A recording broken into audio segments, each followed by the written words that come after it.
Scary bedtime stories for adults. He rode unspooled like black ribbon under the rain, and my GPS kept insisting I had already arrived. I saw nothing but hedges and the dark smear of a hedgerow tunnel. Then my headlights lifted a handmade sign at the base of an elm, Bramble House. An arrow pointed down a driveway so narrow the branches brushed like fingers along the car. I shut the engine off to let the rain have the night back. It pattered and hissed, a steady whisper over the hood. The porch light burned a low, tea-colored glow. When I opened the car door, that smell, wet leaves and cold earth, poured in. I hadn't planned to love it out here, but there's always that first good breath when a city slips off your shoulders. I had taken the house-sitting job because it promised silence. 3 nights alone to finish edits, send off the last chapters, reset my sleep. The listing was journalistic bait, Victorian cottage, miles from anywhere, the owner traveling on business. Please keep an eye on the place, feed the cat, and don't fuss about the master bedroom, the message had said. I keep it made up, but I don't sleep there when I'm alone. I let myself in with the key from under the stone frog. Inside, lemon oil and the thin sweetness of old quilts. The entryway soaked up the wet in a hush. I called for the cat, Hobbs, and got no response except the radiator's cautious tick. Bramble House had that particular intimacy of a home kept by someone who knows where everything goes. A book splayed open on a side table was face down, as if it might breathe. A bowl of keys gleamed like sucked candies. The hallway was narrow, the walls a faded mint.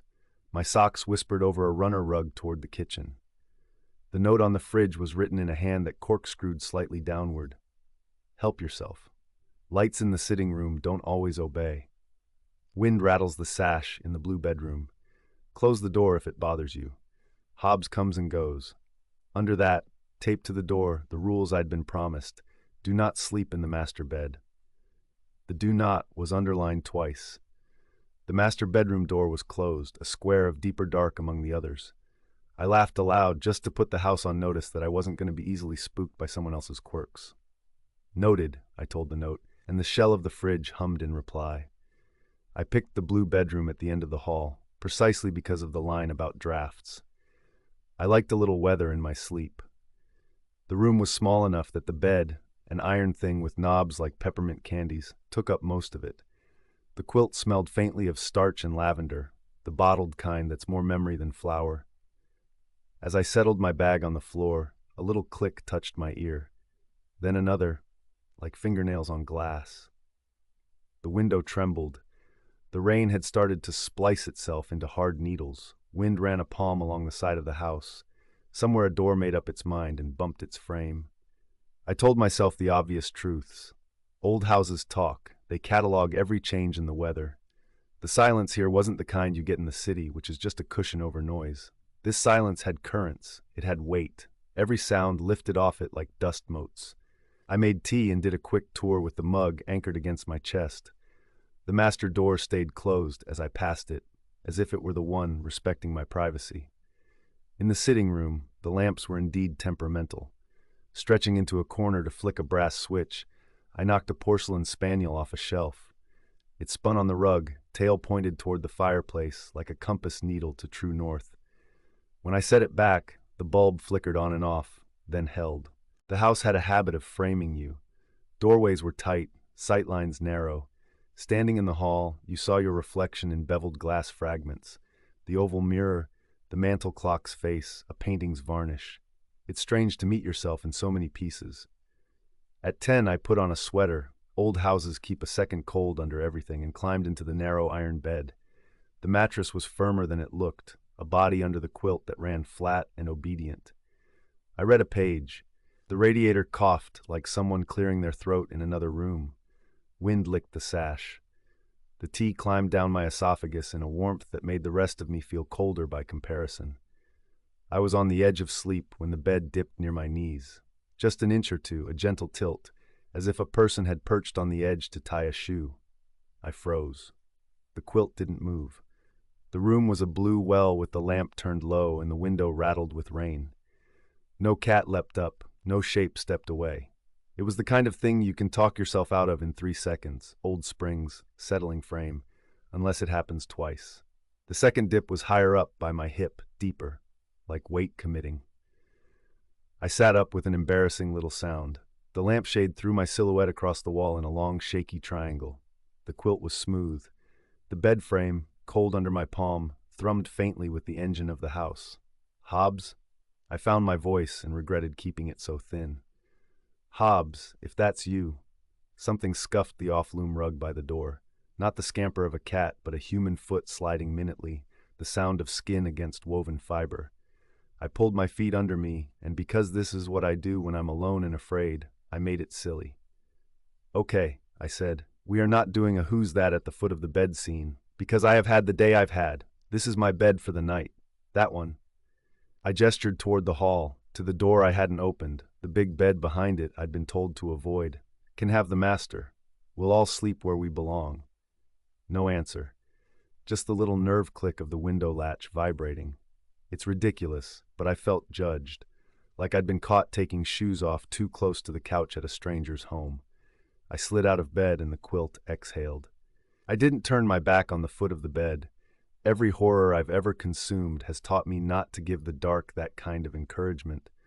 So I moved in small sideways steps to the door, grabbed my phone off the dresser, and flicked on the flashlight. The light made walls abruptly flat and false. It made the room a stage. Nothing there. The oval rug, my bag, the chair with the sweater thrown over it like the shoulders of a man who had just stepped out. The door was cracked the smallest amount. I hadn't left it like that. When I pushed it open, the hallway's runner looked like a river no one had ferried in years. The air smelled faintly of cold ashes. The master bedroom door was also cracked. A thin black card slipped where the frame met the wedge of air. The flashlight's circle found the knob. The knob looked back, blind. Maybe it should have occurred to me to lock myself in the blue room, to pretend the note on the fridge was a law with penalties. But there's an unreasonable part of you that never goes missing, even when reason is absent. It insists on looking instead of thinking. I laid my hand against the master door so the latch wouldn't clatter and edged it open. I've never liked mirrors in bedrooms. The master had an old one, the kind that drinks color from the world and returns it in sepia, hung opposite the bed, so that whatever slept there would see itself like a daguerreotype. The bed itself was heavy mahogany with a headboard carved into thorny scrollwork. Someone had turned the sheet down to make a perfect triangle, like a hotel. The room was cold, colder than a room should be in a house with radiators breathing. The air had that density of places that have been closed too long, like a museum case. I lifted the phone so the light touched the pillow. My breath turned to needles in my nose. There was the faintest indentation in the pillow, the valley two fingers make when pressed beside the ear. The sort of impression you see if you press your cheek in and then lift it, made of heat leaving. I stepped closer and the phone's light slid past the pillow to the mirror. For an instant, an indecent, wrong instant, I saw the bed with two impressions in it, one where someone had been lying, and a second at the very edge, deepening, as if a person were sitting down in the mirror as I watched. I snapped the phone down so fast my elbow popped. The black apparated. The phone screen looked up at me with my own wide-limbed eyes reflected in miniature. Okay, I said again, my voice ridiculous even to me. Okay. The chill at the base of my neck wasn't the cold in the room anymore. It felt like a tension. Not eyes exactly, but a certain focusing of the space around me, as if the room had realized I was subject, not object. I backed out and tried to close the door without letting the latch click. The door didn't want it. It wanted, with a suggestion I would not call forceful but felt like it, to stay ajar. I let it, because bargaining with a house at midnight in a storm is a game you never win by being stubborn. Back in the blue room, I shut the door firmly and slid the key home in the lock. The key turned like a swallowed bone. Then I stood with my hand on the key for a long moment, listening. The radiator sighed as if relieved someone had finally shown proper respect. The bed still looked like it belonged to someone else. Maybe it was only that the first dip had taught me to recognize the second. When I slid under the quilt, the sheets were so cold they made me gasp softly between my teeth. I lay on my side facing the wall, because everyone knows you don't face the door if you're trying not to invite a view of it. My phone lay on the nightstand, flashlight off, screen down. If I touched it, it would be proof that I needed it. If I left it alone, maybe everything would stay in the soft territory where no choices are demanded. At some point, 10 minutes, an hour, I felt it again. Weight. Not a dip this time, but a slow, glacial settling that took the mattress from level to slanted in increments so small I could almost pretend it was my heartbeat rocking the frame. The smell changed, colder, like damp wool, and the hairs along my arms misread the air and rose. The whisper came like a lip against a glass. Not quite voice, not quite breath. "Who's in my bed?" I didn't move. The sound placed itself not at the door, not at the foot of the bed, but beside my left ear. The space within the pillow hummed as if milk had just been poured into it. I wanted to be stone. I wanted to be furniture. I wanted to be anything but the single warm thing on the shore of that ocean. The voice again, a little clearer, the breath of consonants like cold across the wet inside of your mouth. "Who's in my bed?" "I am," I said. It slipped out before I could pretend to be brave. The answer a child gives when someone says, "Who took the last cookie?" A confession of survival. The mattress pressed behind my knees like a hand testing for fever. "No," the whisper said, with such small patience it made my eyes sting. "Not you." Behind the word you, a second breath, a second mouth, a close echo, as if a person lay an inch behind my back and let their words brush the cartilage of my ear. "You think you know how you'll scream, but the body has different scripts under glass for when you can't move, when moving is what something else wants." "Take the other bed," I said. "It's yours. I saw. I won't touch it. I'll leave first thing in." The quilt pulled tight across my shins, the firm tuck someone mothers into the corners for a child. The bed adapted, intestines slow, to the weight of a second body lying down, aligning along the length of me without touching. The spaces between the iron frame bars became vertical pupils. "You don't understand," the whisper said, not unkind. That was the worst of it. For a long time, people had been sleeping here, and at some point the house had learned to talk to them like a host. "We keep the big bed ready for guests. It's polite. But this," a pause like a finger held an inch above a chest, "this is mine." I found the lamp switch and snapped it on. The room shrugged into illumination, and a thing happened I will not explain well. The bed stayed tilted. The indentation stayed. The sheet held a long, shallow absence where a shrouded shape ought to have been, but wasn't. The dent was a sentence pressed into the mattress without letters. I slid my feet out from the covers, and the space beside me followed, a coastline as obliging as a shadow. The door key looked heavy and far away. The quilt tried to persuade my ankles to stay. I shook free, and they slapped the rug cold and damp against my soles. "You can have it," I said to the dent, and heard in my voice a snap of temper that felt like my own breath returning to me. "Take it. Just don't follow me. Don't follow me," the echo said back at once, from the height of the pillow. "Don't follow me." Then closer, lower, with a satisfaction that tightened the skin over my ribs. "Don't leave me." I went for the door. The key stuck at first, as if it too had grown a callus. When it turned, the latch made a loud suburban sound, and the door wavered open into the dark hall. The master door was open wider, as though someone had pushed it and then thought better of entering fully. The house leaned around me, waiting. Something heavy shifted on the iron frame. The bed made a conversational creak. "It isn't always the thing you're watching you should be afraid of." A thought arrived without my permission. If I run down the hall, will I have to pass the master? And if I pass it, must I look at the mirror?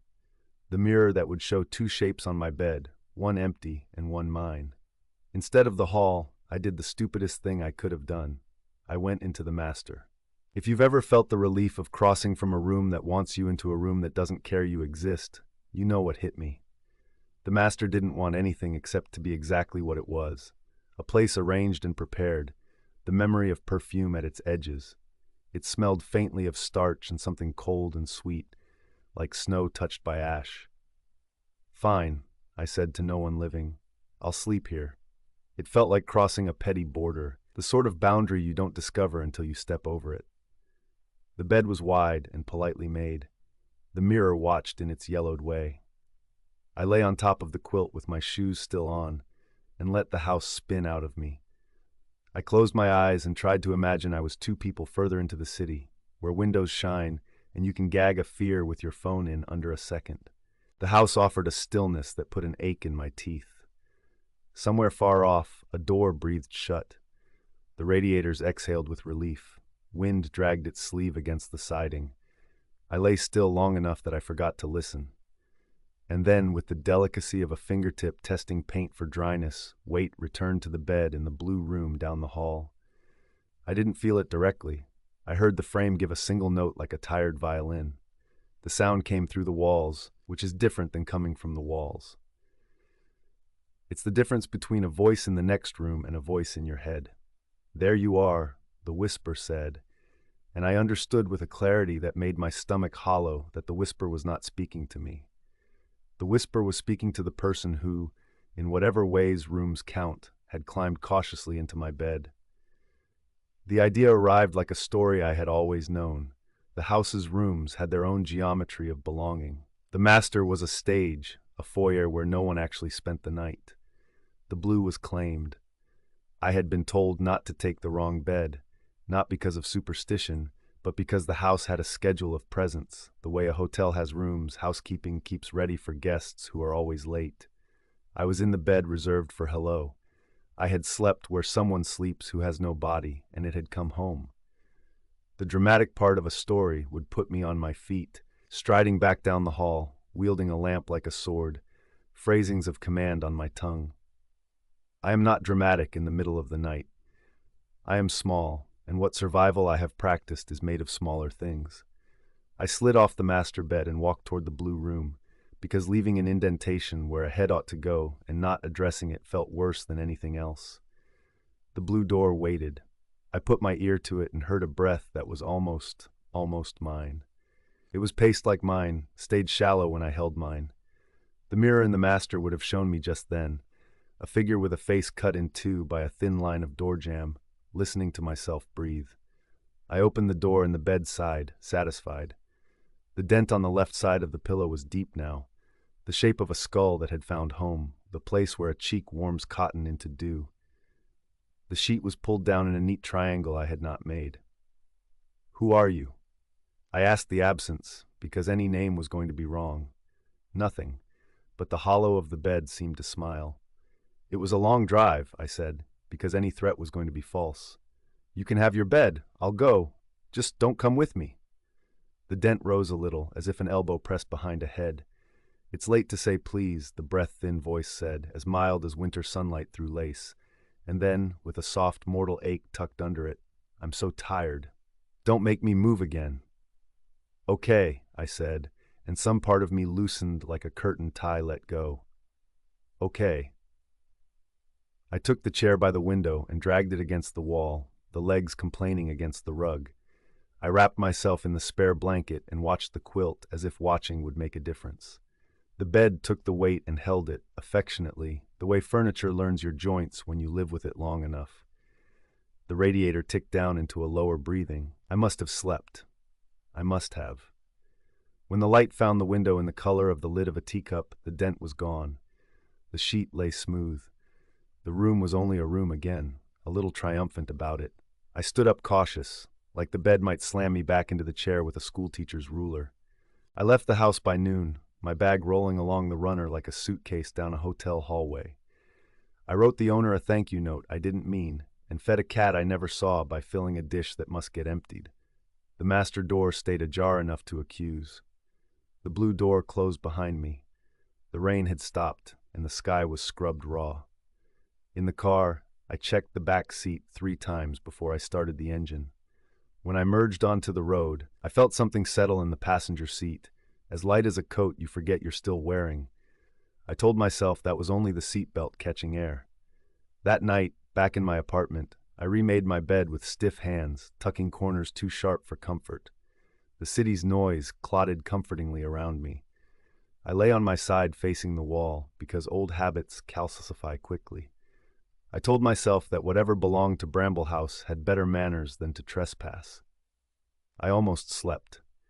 Then, very softly, with a patience I recognize now as practice, the mattress near my hip deepened as if weight were choosing its spot with care. The smell of the quilt lifted, not lavender this time, but a cool, clean scent like a windowsill in winter. "Who's in my bed?" the whisper asked, with relief that sounded suspiciously like gratitude. And before I could answer, my voice, my own voice, shaped a little differently by distance, came from the inside of my pillow. "No, not you." I took the sublet because it was cheap, not because it felt right. The listing called it a cozy garden flat in a quiet, historic house.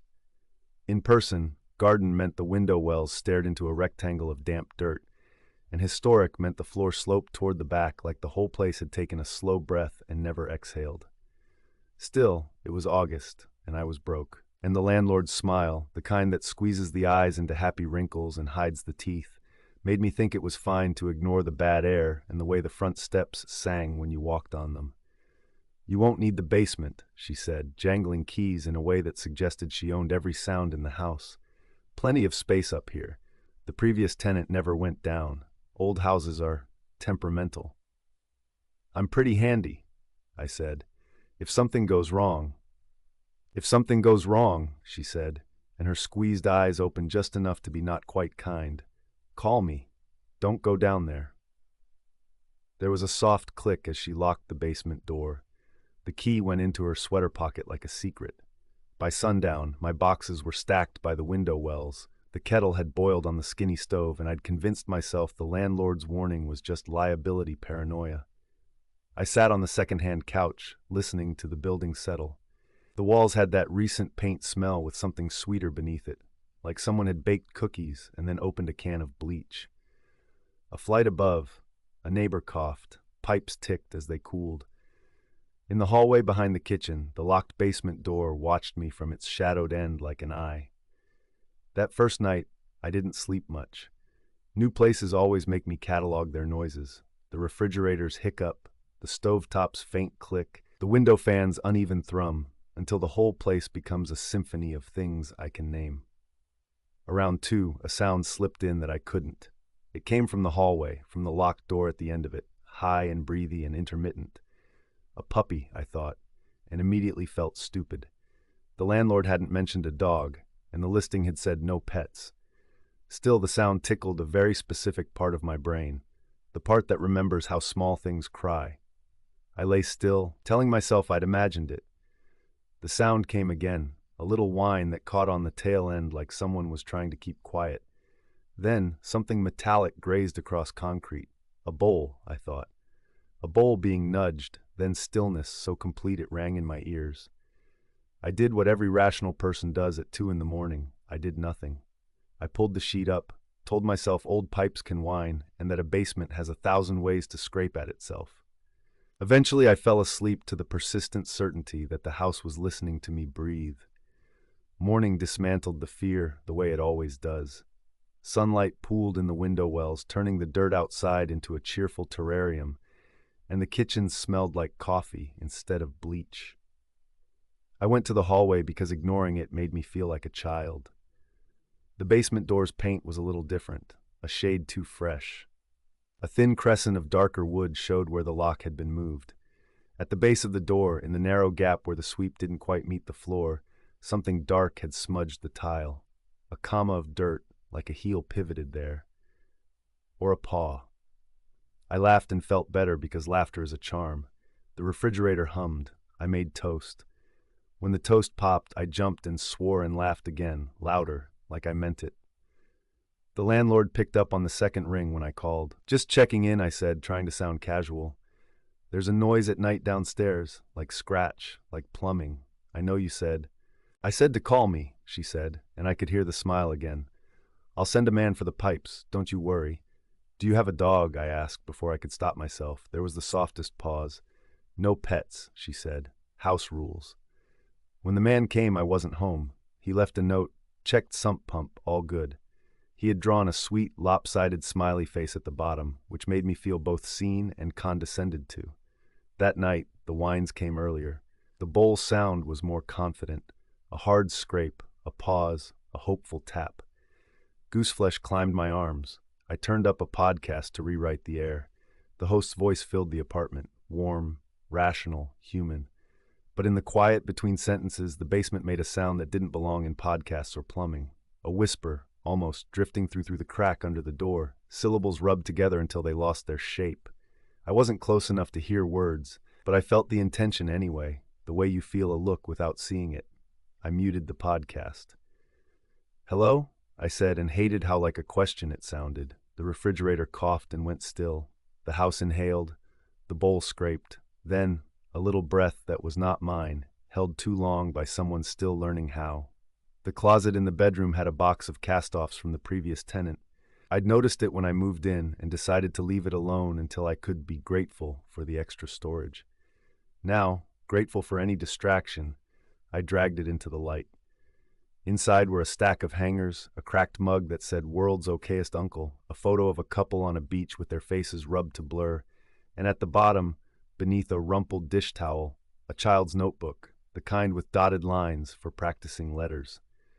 On the first page, written in careful crayon, was this: "Mommy told me never to go in the basement, but I wanted to see what was making that noise.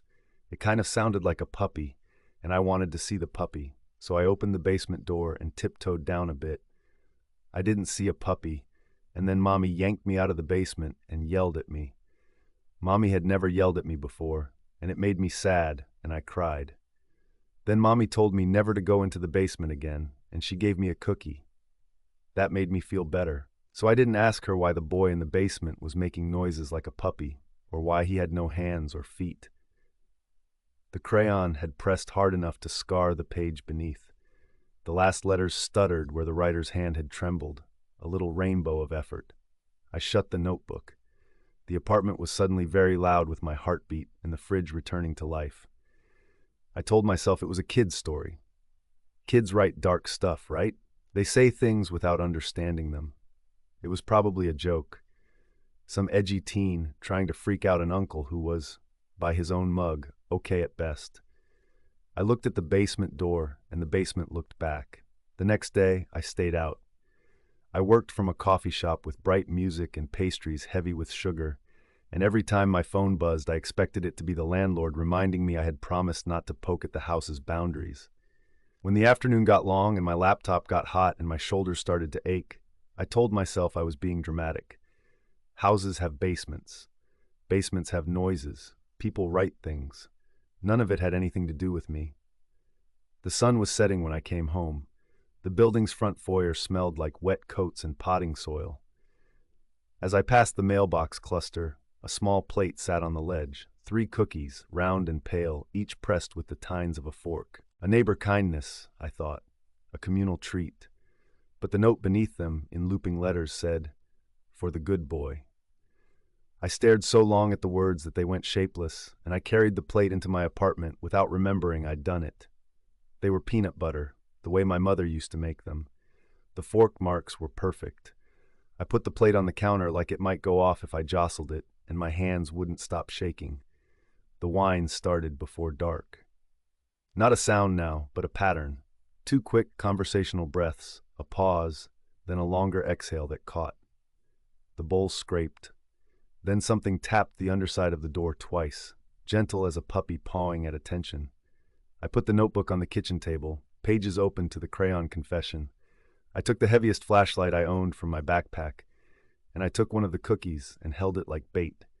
The hall was narrower than usual, and the basement door's locked knob reflected the flash of my light, a tiny moon on cheap brass. "I'm going to open this," I said, forgetting I wasn't supposed to. And forgetting, too, that no one had given me permission. If there's someone down there who needs help, I'm going to help. I stared at the lock, trying to solve it with my eyes. Then I saw the screws. New, too shiny. The strike plate had been moved higher to close a gap.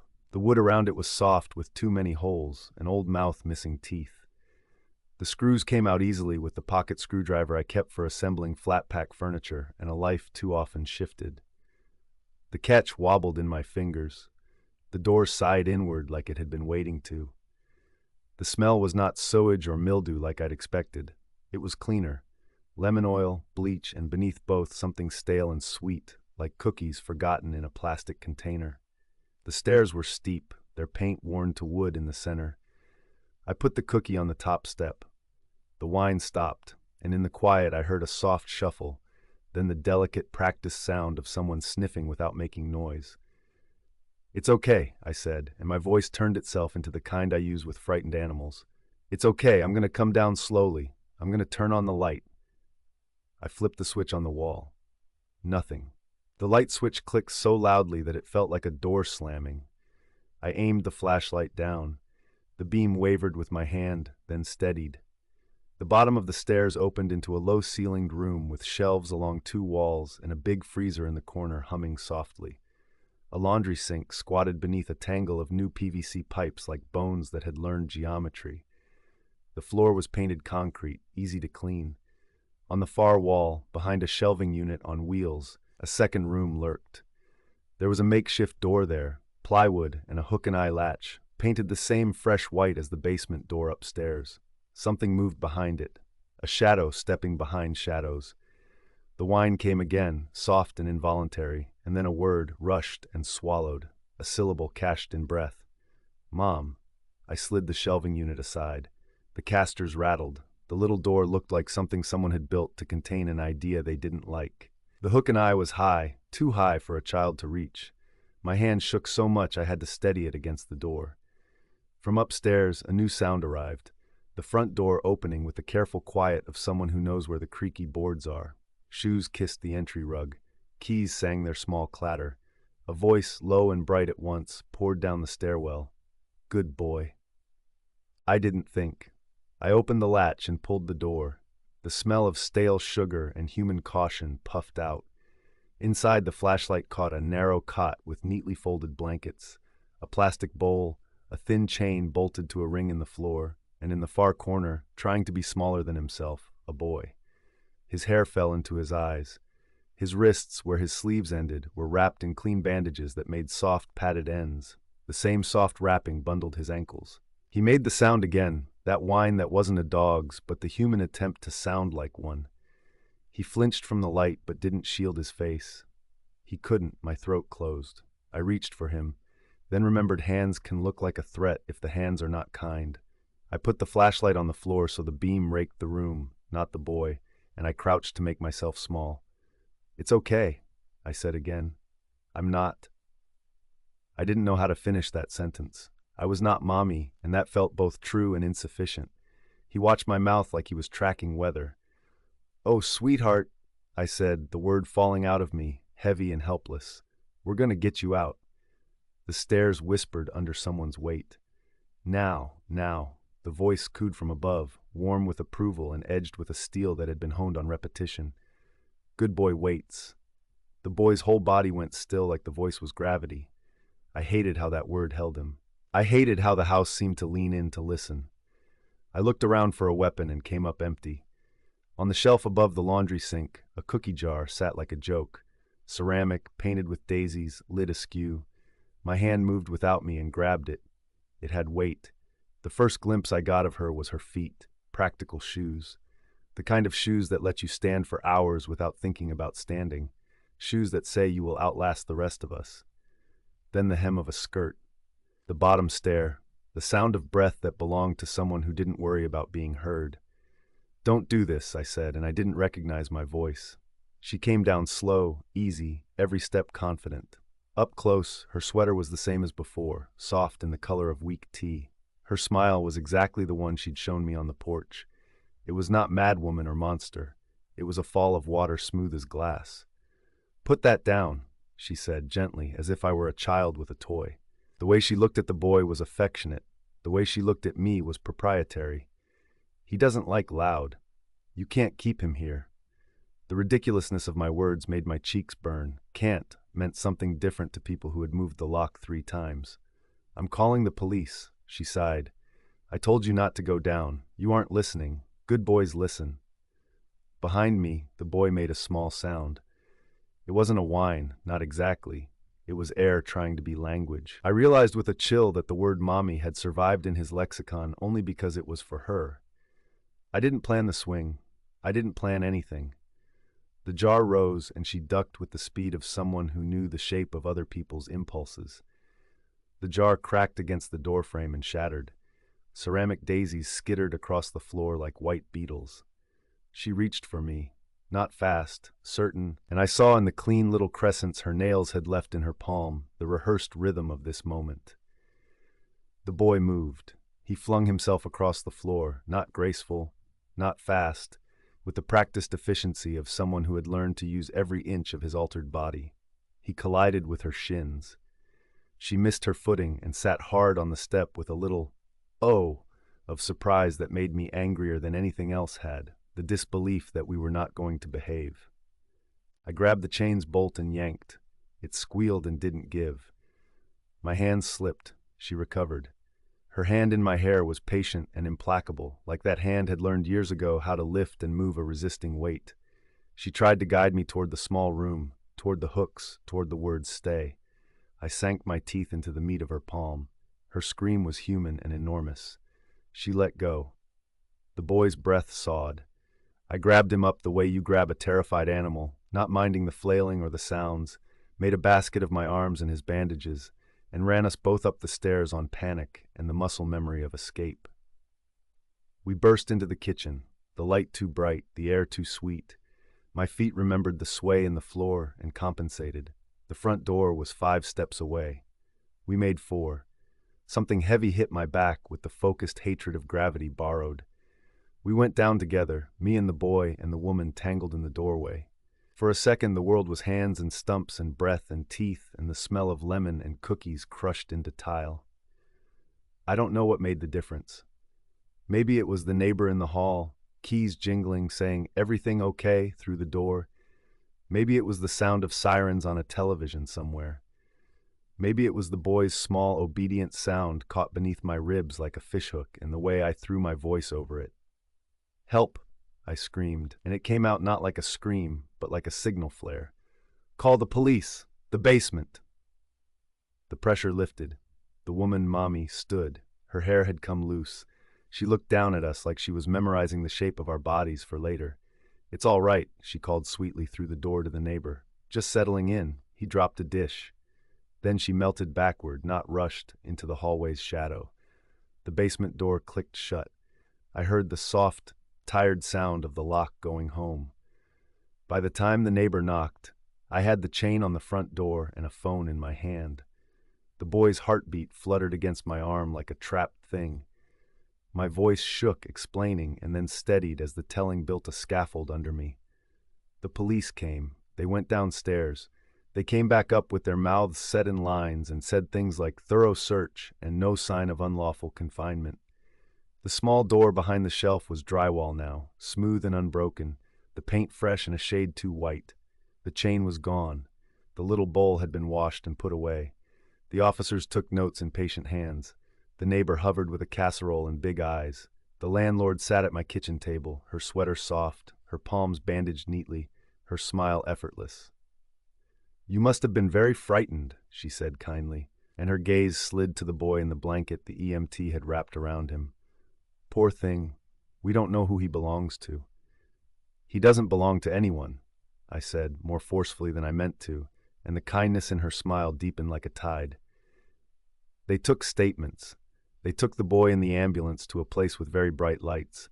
They took my anger and folded it into paperwork. The landlord locked the basement door and gave an officer a key that looked like every other key. She turned to me at the end and tilted her head. "I'm so sorry this has been upsetting," she said, as if she were apologizing for mildew. "You can break the lease if you'd like. Some people aren't good in old houses." She left a plate of cookies on the counter by way of apology. The fork marks were perfect. I threw them away and they smelled like childhood in the trash. That night in my empty flat with the windows open to prove I could breathe, I listened to the refrigerator hum and the hallway settle. I told myself the boy was safe now, that I had done something good and true. My phone buzzed. A voicemail. Unknown number. I pressed play and held it to my ear. Breath. A soft, approving hum. Then, like an old song remembered, the word that had been bent to purpose. Good boy. I moved out the next day. The new place is on the 3rd floor of a building with no basement. Just a crawl space that smells like dust. There's a park across the street where real dogs bark at real squirrels. And sometimes I watch them just to remind myself of the shapes of things. Sometimes, very late, when the building is quiet and the refrigerator takes its little break, I hear it again, drifting through the vents like a memory that isn't mine. A bowl's gentle scrape, a whine caught in a throat, and a voice that has learned to live anywhere there are walls. On my second morning here, someone left a plate on the foyer table. 3 cookies, pale and pressed with fork marks. The note said, in looping letters that could have been anyone's, "For the good boy." I took the stairs 2 at a time and didn't stop until I was in the sunlight, a block away, breathing hard. When I came back, the plate was gone. They never found a record of the previous tenant's kid. The social worker says the boy doesn't say much. When he does, the word he knows best is mommy. I try to teach him new ones. Safe, out, home. If I bring him a cookie, he holds it in the bandages like a miracle, and he looks at me the way you look at a door that might open. When I sleep, I dream of a white door built to fit any house. I dream of screws that can be moved and holes that can be painted over. I dream of a voice that doesn't need a body, only walls. And sometimes, when the kettle starts to sing and the apartment fills with steam, I catch my reflection in the window and startle at the way approval looks on my face. How easy it is to carry a plate, to jangle keys, to coo a word that breaks a person into pieces that fit the room. I am not mommy. I write it down every morning like a mantra. I learn the shape of my own breath and refuse to let it teach me how to say good boy like a charm. But the house, the old house, the new house, this city, that street, knows the sound of me now. And when I pass a basement door, any basement door, it tilts in the frame just a little, like it's listening for someone who can't help but come when called. I took the overnight job at the sleep clinic because I needed the extra pay and because I believed in fluorescent honesty. If a room is too bright and humming with electronics, the dark can't get in. That's what I told myself anyway, when the hospital administrator led me through the shuttered pediatric wing they were refitting into the Somnus Annex. She kept apologizing for the smell. Old drywall leaks a sweet, chalky scent when you peel it open. The colder it gets, the sweeter it smells. The wing had been dry for years, but the sweetness lingered like syrup in the vents. It was the first time I'd ever been inside Birchwick Sanatorium. You can see it from the highway, a massive brick block with porthole windows, surrounded by black trees that crowd the hill like an audience leaning in. All my life, it had been a rumor. Tonight, it was my workplace. My assignment was simple. Set up 3 cameras in room 12, test the polysomnograph, log samples on the server. I was alone after midnight. The day tech had already left, patting me on the shoulder and telling me the vending machine in the staff lounge would eat my coins unless I pressed B7 with a little violence.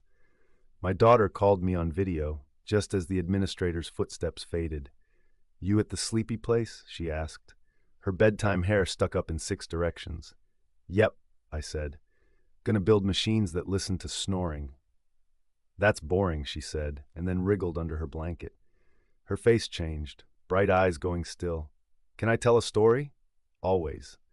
"It's about a man," she said. "Every night he goes walking. He wears a red scarf like it's winter for him all the time. He carries a folder with names in it." "You mean a mailman?" I joked because I did not want the other thing that story reminded me of. "No," she said, louder. "He's the auditor. He checks lists. If you forget to be good, he knows. He puts black lines through your name when you go to sleep." "What does he do with the black lines?" "They make you quiet." She leaned closer to the camera. "He can open doors even when they're locked. He keeps his hands in his pockets so you don't see how long they are. When he finds you, he covers your face up until you stop." The sweetness in the vents thickened, like someone had opened a jar of old syrup. I heard static buzz in one of the rooms down the hall. "That's intense," I said lightly. "Who told you that one? Your mother?" "No," she whispered, and then, with serious, small solemnity, "Don't let him look at your picture wall." I laughed at my own nervousness, promised her a silly drawing when I got home, and hung up. The administrator had left me a clipboard with a map of the wing. Old classroom doors had been repurposed to patient rooms. The observation windows, the double pane with a slit for microphones, were original. They reflected pale squares of light onto the hallway tile. Someone had taped little animals onto a few panes, faded giraffes, balloons, stars with smiles. Their adhesive borders had browned. Room 12 was at the end of a corridor that ended in a second set of doors, padlocked, leading to the old garden. The trees beyond pressed so near the glass that when wind shook them, their leaves smeared shadows across the hallway like moving fingerprints. I set down my toolbox inside 12 and took stock. The observation window looked into room 12 from a narrow, dimly lit anteroom. Inside the patient room, a cot had been made up with sheets labeled with the hospital's name. Round sensors coiled like sleeping snakes on the bedside tray. A mannequin head, used for calibrating chin EMG, sat on a counter, its molded smile a grimace in this light. The first hour passed cleanly.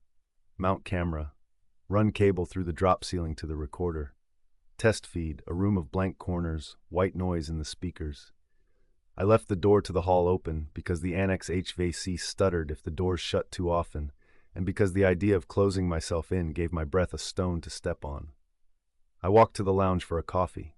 The vending machine resisted until I stabbed B7 as instructed.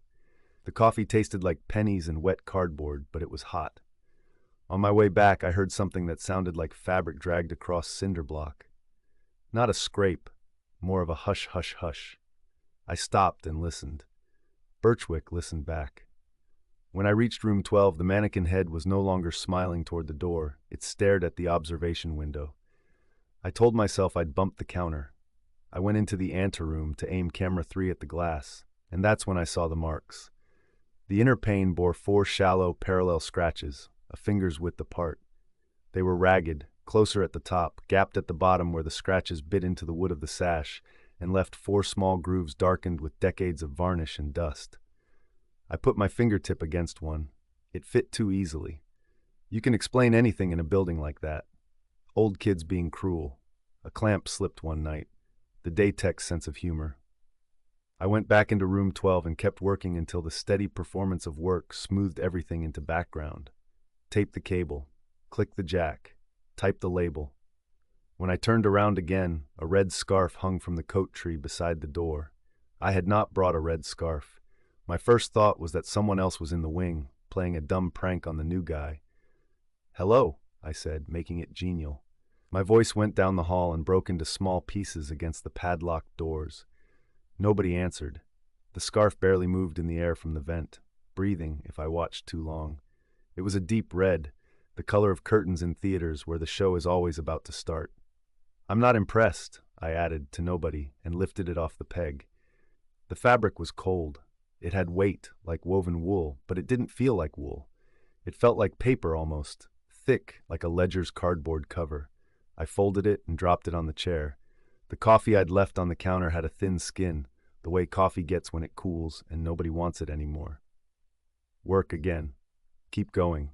I connected the polysomnograph and ran a baseline test, sticking the leads onto my forearm so the signals spiked, telling the computer I existed. On the monitor, the waveforms wobbled, neat and living. The server hummed like something asleep in the next room. Then, as I was labeling files, the lab door clicked, opened 3 inches, and stayed there. The sigh of the air return deepened as the pressure changed. Somewhere down the hall, something started to cry. It was not a person. A speaker, maybe, in an old toy. The terrible tinny loop of a baby's cry made the sound softened and sweet, but stretched, the way a night can get stretched. It played once, twice, 3 times, then silence. Outside the observation window, in the spill of light from a motion-activated sconce, a barefoot woman walked past. I only saw her from the knees down. Bare calves spattered with something dark, toes ruddy and raw, leaving damp crescent moons of footprint on the tile. She moved too slowly, like wading through cloth. When the cry sounded again from down the hall, she stumbled and leaned her hand against the glass. The heel of her palm made an oval on the pane next to those 4 old scratches. She didn't look up.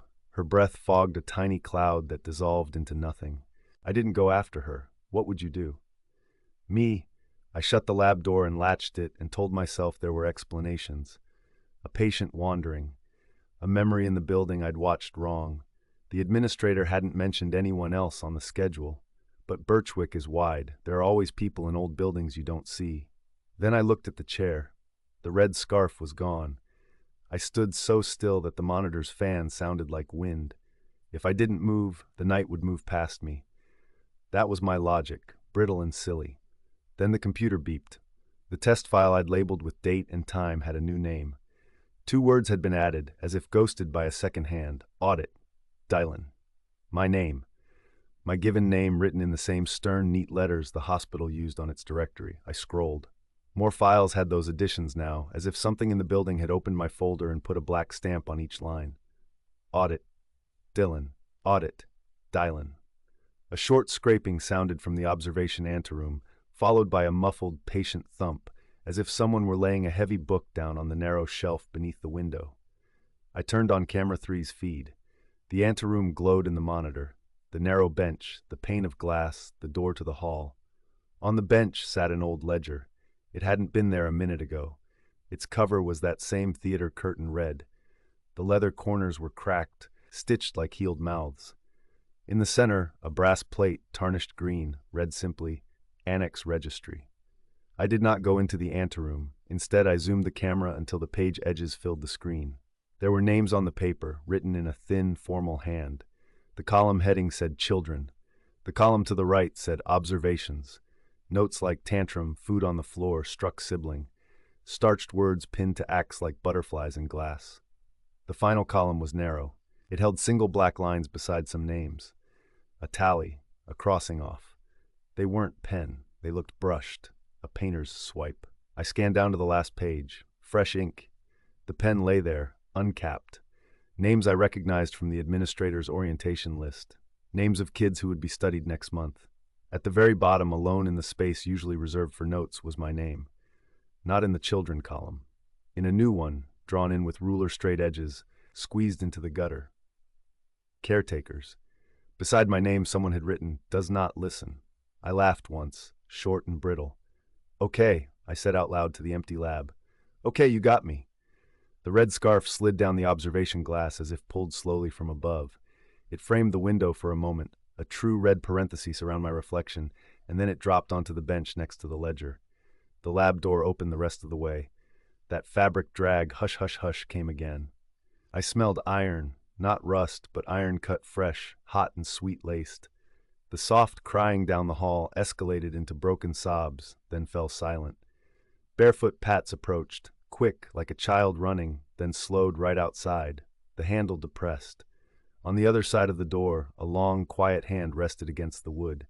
I could feel it through the grain. I backed away from the door and my heel caught the wheeled stool. It rolled and knocked over the coffee. The cup fell against the power strip, and for a second I saw my own face inside the black surface of spilled coffee. A man wearing a hospital visitor's badge and an expression I recognized from mirrors just before exams and funerals. Don't, I said stupidly. Please. Something the size of a man slid past the observation window. Not fast, patiently, like a teacher taking attendance. The hem of a long coat, a suggestion of a hand. If I didn't look directly at it, it resolved more clearly in the corner of my eye. The coat was not red. The scarf was. It hung, wetted somehow, long as a tongue. The hand stayed in the pocket. The pocket was too shallow and the hand too long. The wrist bone made a white knuckle against the fabric like a stone beneath water. Sir? I said, because I did not know the right word for that kind of shape. He turned toward the observation glass. I could not see his face. I could see the red mouth of the scarf, yawning as if the knot slackened. He lifted his other hand and placed it, 5 pale lengths, against the pane. The fingers splayed, not cruelly, carefully, the way a librarian might lay her palm over an open book so the page doesn't flip in a draft. The tips aligned with the old scratches neatly. I don't remember choosing to move, but I was in the anteroom then. The sound of my breath too loud, the ledger right there. The pen lay across the seam of the pages, bleeding ink that did not spread. I flipped to the back. Caretakers. A short list. Names I didn't recognize, with notes that sounded like reprimands. Crossed through. Crossed. Crossed. My name last, untouched. Yet. He placed his hand against the glass exactly where my face was. I felt nothing, and for a second, a fatal second, a stupid second, I thought, absurdly, maybe it is only a story. The red scarf slid along the bottom edge of the pane and fell, and in that soft, almost theatrical movement I understood the trick of him. He didn't force anything open. He made air feel heavier around your nose and mouth. He took your story from you and folded it closed. In the hall, the barefoot woman sobbed once, like a hiccup. I turned toward the sound and saw her finally in the reflection. Not in full, just the sheeted pale of her dress, her hair wet against her cheek, her arms bent as if cradling what she'd lost. She reached out with both hands, pressing them flat over mine on the ledger.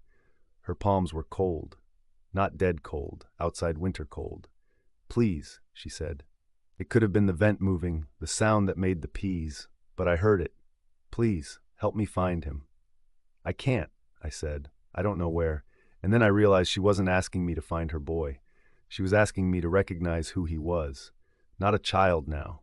Not a child anymore. The administrator's hand on my shoulder in the afternoon. "We're grateful you could come at short notice." The way she told me where the emergency exits were, but not much else. The names on the list blacked out. I think that is when I understood what Birchwick had been for a very long time. A place where certain stories get told over and over until nobody can hear the ending anymore. He pressed his other hand to the glass. The halo of my breath fogged the pain and made my reflection a stranger.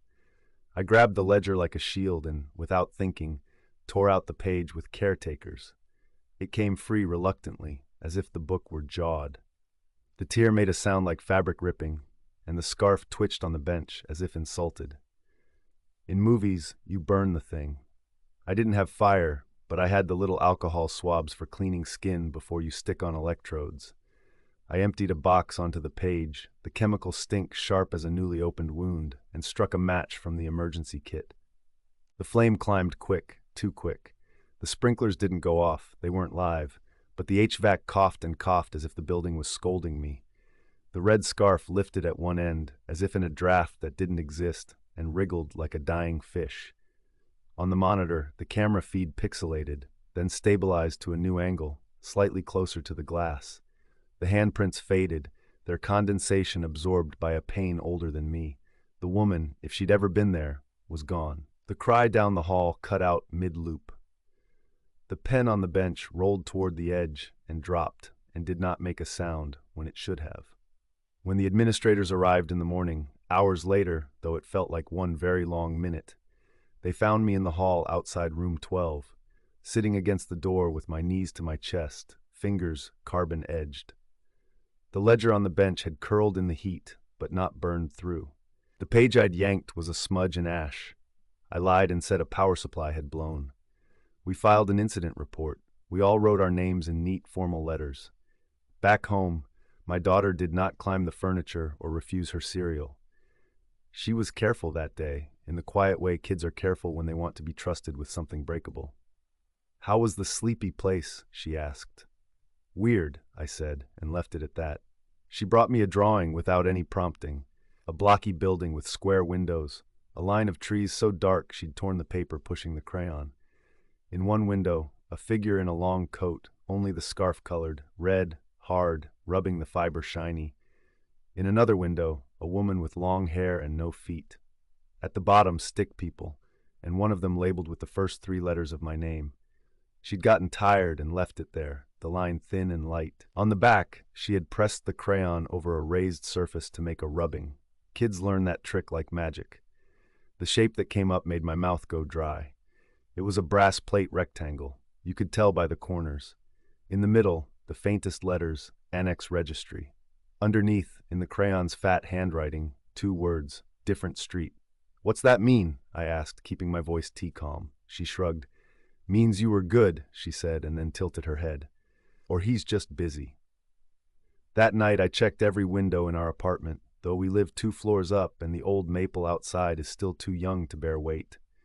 I checked the photo wall in the hall and turned a couple of frames to face the plaster. I put the drawing in a drawer, beneath our tax forms. The night got long, and the apartment hummed the way sleeping places do. From the girls' room, I heard little shifts and sighs, and once, a word spoken in a dream that sounded like list. In the kitchen, the fridge clicked, breathed, slept. My wife's phone brightened, dimmed. Sometime after 2, I went to the window over the sink and looked out across the parking lot. A beer bottle glowed under the sodium light like a gold tooth. On the inner edge of the glass, down low where a child might press a curiosity, 4 faint scratches ran parallel, a finger width apart. They were shallow, almost nothing. I put my hand there, palm to the cold, fingers aligned.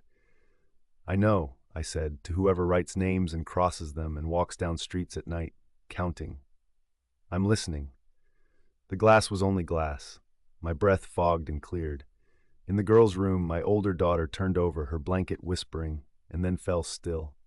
The maple outside tapped once against the siding, then stayed quiet, the way you do when you're not sure which part of the story comes next. The first thing I notice is the smell.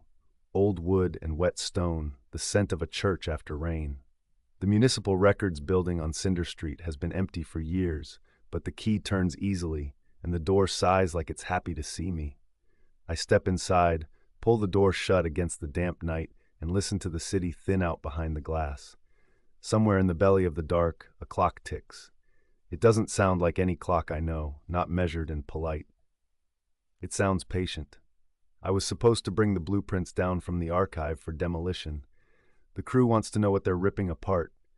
The elevator is a brass cage sunken on the ground floor, a do not use tag plastered across its wire door. So I look for the stairs. They're grander than they have any right to be in a building this utilitarian. A wide central spiral, iron ribs painted the sort of gray that used to be fashionable before people realized it looks like dust even when it's clean. The handrail is smooth and cold. Emergency lights glow every third landing in a sour green. I tip my head back and see a column of pale landings winding up through a shaft loomingly tall, vanishing into shadow. The air is cool and soft and faintly metallic, like the breath of a deep cave. Just the third floor, I tell myself. I say it out loud to keep the sound of my voice company. It gets swallowed anyway. I start to climb. The first flight is easy. The steps are shallow. The iron sandpaper paint grates lightly under my boots. On the first landing, there's a small window set into the outer wall, warped and bubbled like thick ice. Rain threads across it in silver wires. I can see the streetlight outside bowing in the wind, the oily shine of the pavement. It looks like any storm in any year. I glance at the painted number on the wall. 1. A second flight. The sound of my steps blooms and falls, bells slow. The emergency light on the next landing hums faintly, a thin electric whine. It's the kind of sound that gets under your gums and makes your teeth ache. I touch my phone. 1 bar. No data. The clock says 21:08. I'm not staying long. On landing 2, there's a closed door with glass room stenciled in peeling gold. I don't need it. The archives are higher. I keep going. By the time I reach landing 3, the clock on my phone says 21:03. I stop. The green light throws my shadow in long, thin blades across the wall. Rain on the stairwell window has thickened, drumming softly, but the streetlight is gone, just a smear of light where it should be. I rub a sleeve across the glass. The street is dark. Either the storm's knocked it out or I misremembered. The painted number says 1 again. I must have gone the wrong way, I murmur. My voice sounds smaller. I look back down. Stairs coil away like a snake. It's impossible to see the ground floor from here. The spiral eats distance in smooth bites. I lean over the rail and whistle. The sound falls. Something whistles back. It is very precise, my exact pitch, my exact timing, just reflected and warped by space. That's what I tell myself. Echoes do that. I keep moving. Another landing. I make a mark. There's a nub of carpenter's pencil in my coat, and I draw a blunt arrow pointing downward on the wall at the next landing. My hand shakes more than I like. It's stupid. It's just an old building. But there's a pressure here, a kind of oceanic weight. The air tastes like coins. Landing 2, again. The paint is newer here. The door is blank metal. The emergency light flickers once, quickly, like an eye refusing a tear. The window shows fog instead of rain, white and clinging. My own face swirls and reforms in the glass like it's trying out versions of me. I don't linger. By the time I should be at 3 again, there's a queer rhythm in the stairwell. Not just my footsteps. There are steps that fall a fraction of a second after mine, light and exact. I stop. They stop. I kick the rail lightly with the toe of my boot. A matching tap answers, slightly too late, as though the building has to think about it first. Tiny rationalities line up and present arms, a trick of acoustics, the spiral geometry returning sound like a child repeating your words, a loose bolt in the railing answering vibration. The iron under my palms is colder. Landing 3, finally. Except the number is 4. Someone has painted the 3 over badly. You can still see the ghost of the curve beneath. On the wall, beneath my fresh arrow pointing down, a second arrow points up. It's drawn in the same dull graphite, the same stubby child's line. There's even a crescent of my glove's texture impressed in the charcoal shine, as if I had drawn it while not watching myself do it. Okay, I say loudly. It's a word for dogs and buzzing light fixtures. Okay, I get it. Joke's funny. There's the softest sound then, like bare feet on a rug. I hold the rail and lean into the well of the stair. It smells warmer suddenly, a thread of something almost sweet. The kind of warm a body makes just from being. I don't see anyone on the flights below or the flights above. The green lights tremble. I back through the door. The hallway beyond is a throat. It's all linoleum and institutional beige, lined with wooden doors that have little windows set high up, wired glass that bulges the world behind it. The air is stale, like it's been exhaled once and saved. I look for archivist, for storage, for anything that might indicate I'm headed somewhere that isn't a mistake. A signboard with changeable letters leans crooked against a corner. The letters have slid, so it reads Carc High ES and Re ODS. I swear and pick one, slot it back into place. It jumps out again with a snap, like the sign knows a word I shouldn't. The third door on the left is labeled Records, but it's locked. I try the fourth. It opens onto a closet of mops that have petrified into stiff gray hair. I close it gently and return to the stairwell. The steps at least were honest. The rhythm resumes the instant I set my foot down. Step, step, not echo, companion. When I pause, it pauses, and something like a breath becomes audible in the seam of time between. There's no air moving, but I feel a feather pressure against the back of my neck, as if the stairwell itself is curious and leaning over my shoulder. This is when small pasts come back. The city codes I signed off on because the owner promised to fix things later. The glossy brochure night, I took a bribe and convinced myself it was a consulting fee. The narrow stairs where that one tragic collapse happened 5 years ago. The report called it a progressive failure due to uneven load, like people were just numbers. I have spent years stepping very carefully over those facts in my head. My heel finds the perfect center of each stair to avoid thinking about the soft parts of myself. Landing 4 is a narrow wedge. The window is a square of black felt. When I touch it, it's cold and bends like something stretched too tight over a frame. There's a framed photograph on this landing that wasn't on the others. The very stairwell I'm in, decades ago, bright as a new coin. The walls white. A woman in a neatly belted dress smiling and holding a stack of papers. The glass of the frame is cracked across her face. It's not a straight line. It bows a little, the way a sound on a tape warps from heat.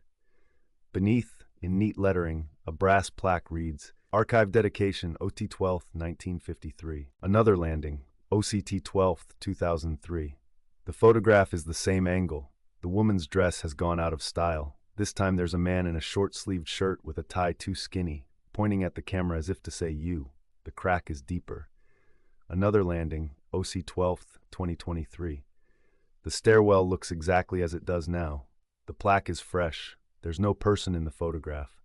The crack crosses the frame like a grin. I put my finger to its jagged edge and it hums faintly like the emergency lights. What do you want? I ask. Not the frame, the building.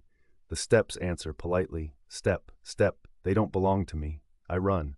It is the worst thing to do and I do it. The sound multiplies. The stairwell turns into a spool unwinding. Landings flash. 5, 6, 2, a door labeled 0. The smell of warm skin thickens. I pass the arrow I drew on a landing that shouldn't exist, its twin pointing up fat with graphite. My breath racks and the air refuses to leave my lungs, as if it likes me here. The rail under my hand vibrates, no longer subtle, like a tuning fork. On 7, there's a door where the brick should be. Exit glows over it in the chemical green of emergency light. The inside of the letters are hollow, like little graves dug into the plastic. I yank it open and step through, and this time I know the building wants me to, and that I am obliging the wrong desire. The hallway is filled with footsteps frozen mid-motion. Dust has kept their shapes. A sneaker tread, a woman's heel, the pattern from the rubber tip of a cane. They point in all directions, pointless. I kneel and touch one. My finger comes up gray, leaving a smear that makes the neat tread look smudged and human. When I stand, the dust on my clothes is damp, as if someone breathed on it. The walls here are covered in pinned notices, job postings, obituaries, an old fire inspection report with a signature I know intimately, my own. I know it because of the kink in the M of my last name, the hesitation on the second curve. The date is 5 years ago. The building in the report is not this one, but the paper feels warm through the glass, and when I press harder, it fogs with breath that can't be mine. I pull my hand back and see, in the faint smear I've left, the impression of other fingers, thin, as long as spiders. I go. The stairs receive me like they've been holding their breath. The companion steps resume, closer. The gap between us shrinks until I can hear a new thing, the tiny rasp of fabric. I imagined it once in a different context, the lull of a suit jacket when men with clipboards leaned close and told me not to worry, these things happen. I wanted to help, I say between flights, which is a lie, a smaller one than the big ones, but one that sits comfortable in the mouth because you can chew it. I did what I could. The reply is not in words. It's the metronome of steps speeding up to match mine. The lights gutter. A shape slides soft through the green like a fish through deep water. Visible, invisible, visible. A smear of density, a place where the air is thicker. My hand goes slick on the rail. I slow. It slows. I stop. The shape stops one stair down, not touching me, but I can feel the pull of it, like a black star gently trying to lean my heart toward a new orbit. It's not a person, and it is. It has the outline you see when someone stands behind a curtain in bright sunlight. It smells like sleep and old paper, and the sweet, almost spoiled tang of breath that someone tried to save. It holds something. I know it without seeing. A sheaf of papers. A report. If I take it, I say, do we end? The shape edges its weight forward as if nodding. The green light trembles and hums high, a dentist's drill. From somewhere above, a faint ringing, maybe a bell, maybe a rail shifting under stress. I hold my hand out. The papers are colder than the iron rail. The weight of them is familiar. The top one is stamped received in a purple ink that bleeds at the edges. The corners are dinged, as if someone carried them up many flights and then set them down with the care you give to something that can make or unmake you. The signature at the bottom is mine. It always was. There is a note scrawled in the margin in a hand I recognize from that long-ago tragedy. We'll fix the risers later. Just sign for now. I see the date. I remember how I pretended not to see the split in the concrete that day, the way water had gotten in and widened it in slender freeze-thaw seasons. I remember 3 names from the news and how I avoided stairs for months, then returned, putting my foot in the center of each step like prayer. The shape waits. It has all the time in the world. The building breathes with it. It wants me to do what I've always done, carry ugliness past some polite gate, sign, and pretend. It wants the weight off itself and onto me in the only way things get moved in old places, hand to hand, denial to denial. That was the stair's nourishment all along. Not the bodies, but the choice you make every time you decide a step is safe because the last one held. I clutch the papers to my chest, and then, before I can think better, I tear them in half. The sound is ragged and huge in the stairwell. The metronome shatters. The rhythm goes wrong. The green lights explode into white like stars seeding. The stair shifts under my feet as though the building sucks in such a deep, surprised breath that the air gallops through every corridor all at once. Dust lifts from the tread and hovers, each grain a bright planet. The shape recoils. It is a person, after all, in the way a shadow is a person, made by a body belonging to something that once was and might be again. It flows back into the corner where the landings meet and flattens, peeling itself thin against the paint the way heat makes a sticker bubble and lift. There are other shapes there. 3, 7, 30. I cannot tell. They layer filigree on filigree, all the hesitations anyone ever signed into law. I run. Not up, not down. Across. I take the door on the next landing and find a hallway I've never seen before, painted the buttery yellow of halls and schools. The floor slopes slightly, and that feels new in a way that's like cold water. There are photographs of the city on the walls, places I know, the river under snow, the bakery that closed before I was born, the cheap apartment building where I learned the shape of my name. I keep the ripped reports clutched tight. The paper bites my skin. I pass a red metal cabinet with a glass front. Inside, a coiled hose waits, fat and drowsy. The sound of the stairs follows, but it's wrong now. Missing beats, throwing in late ones as if something has lost count. I round a corner and see a door with a narrow bar of night under it. The midnight wind pushes a smell of rain and traffic through that gap, rich as anything alive. I hit the bar, and the door swings out and the city pours in. I step onto the alley, the immense wet silence of the storm opening like a mouth. The rain is steady. The streetlight is back, burning a halo around itself and sending long, bruised shadows down the slick pavement. Behind me, the door swings partway shut and catches on something, a wedge of paper. The ripped report, thin as a breath. For a moment, I waver. There's a part of me that wants to go back. I know how to walk those stairs. I know how to make the steps feel safe even when they're not. I know how to be careful in the ways that let the world sag under other people's weight. I kick the paper wedge free, hard. The door, relieved of its low burden, slams shut. The sound rings through the alley like a rifle shot. The lock clicks. The rain has the decency to be cold.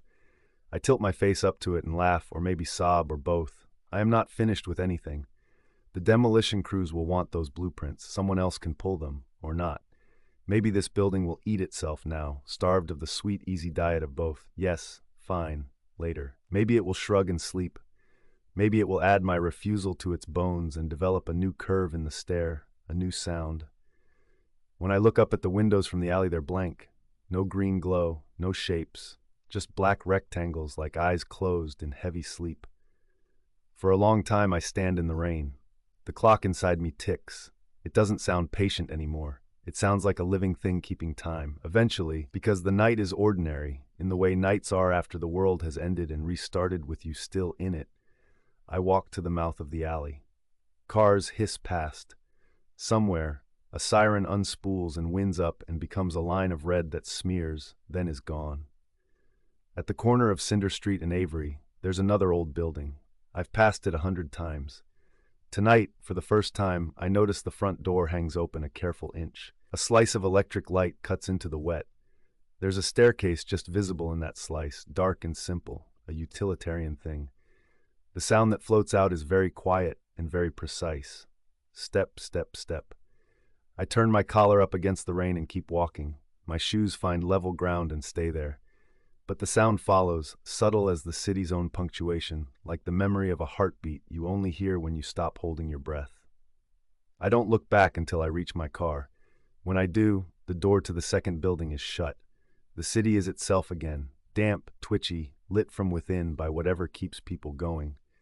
I open the car door, sit, and put my forehead against the steering wheel. My hands are still trembling. Paper fibers cling to the lines on my palms like white hairs. On the passenger seat, my phone lights with a notification. It says, "Reminder, site inspection, 9 a.m., Linden Apartments." I thought I'd canceled that weeks ago. The time says 21:08, again, or still. I tap the screen. The appointment opens. The building in the thumbnail photo is the one at the corner, the one with the careful inch of open door. There's a note attached, in my own typing. It says, "Bring forms." Rain plucks at the windshield, steady as a metronome. I close the reminder. I start the engine. When I pull away from the curb, the clock ticks forward, 21:09, and the sound is only the car, only the rain, only the night. The buildings on Cinder Street recede in the mirrors. Between one breath and the next, the city takes me back into itself. And the thought I can't stop having is this: stairs don't have to be endless to be lethal. You only have to decide to use them the same way, every time. Somewhere behind me, in a shaft of iron and green light, someone is still climbing. Maybe it's one of the shapes in the corner. Maybe it's a version of me that didn't tear anything and kept going because later is a kind of love letter to a future that never arrives. The road spills out ahead. The rain tastes new. I keep my hands steady on the wheel and drive toward morning, aware, with a cold, clean clarity that feels like honesty, that every step from here on will count. I took the job because it was only one night. Cataloging, the email had said. One evening at the Huygens Sleep Observatory. Pay on delivery. Do not wind the clocks. I had never heard of the place, and I'd certainly never worked in an observatory, but the address was real. An old hilltop dome just outside the city, and the money was the kind that makes your rent stop screaming for a month. I told myself that Sleep Observatory was just an eccentric name for a private archive. I told myself a lot of reasonable things as the taxi's headlights skimmed over wet grass and the black circle of the dome rose like a blind eye against the cloud-choked twilight. From the outside, the building looked like a retired planetarium. Cracked granite steps, iron railings cold enough to bite, pressed tin letters above the door that read Hypnopompic Studies. The front door key, left under a chipped flower pot as promised, was slick with condensation when I turned it. Somewhere down in the valley, a train moaned. The wind smelled of rain and old metal. Inside, the air had the hush of a closed library and something else, an odd sweetness, like lavender steeped in dust, with an undercurrent of something salted and coppery, as if the walls had learned to breathe the sea. My footsteps on the tile were too loud. I lifted my bag higher on my shoulder and shut the door behind me, and the silence closed like a lid. A handwritten note was taped to the reception desk. It used a fountain pen's precise, insect-thin letters. Welcome. 2 tasks. Transfer ledger entries for cabinets AD to the new catalog. Take 1 photograph of each item. Rules. Do not wind the clocks. Do not sleep in the blue room. Do not accept anything from a bell that rings only once. If you hear chimes, that is normal. Pay envelope is inside the ledger. M. Halberd, custodian. I stared at the words, do not accept anything from a bell that rings only once, long enough that they blurred. I told myself it was just a scholarly quirk. This is what you get when you freelance for weird old collections. You get good stories, you get paid, you go home. The main hall opened like the nave of a church, the domed ceiling ribbed with black beams. Cabinets lined the walls, glass-fronted and labeled in brass, astral remnants, oniric gestures, somnambulist tools. Every cabinet contained objects on velvet stands, blown glass ampoules with threads coiled inside, little bells the shape of hearts, a moth's wing pinned to a card, a jaw harp, a porcelain eye. The largest case held a harp strung with clear filaments that looked like spider silk. The whole collection had the restrained, taxonomic air of a Victorian naturalist's trophies. It would have been charming if the glass hadn't kept failing to reflect me whenever I passed. A heartbeat late, my reflection caught up. On a central table sat a ledger bound in cracked blue leather and a camera older than my parents'. The ledger's pages whispered when I opened it.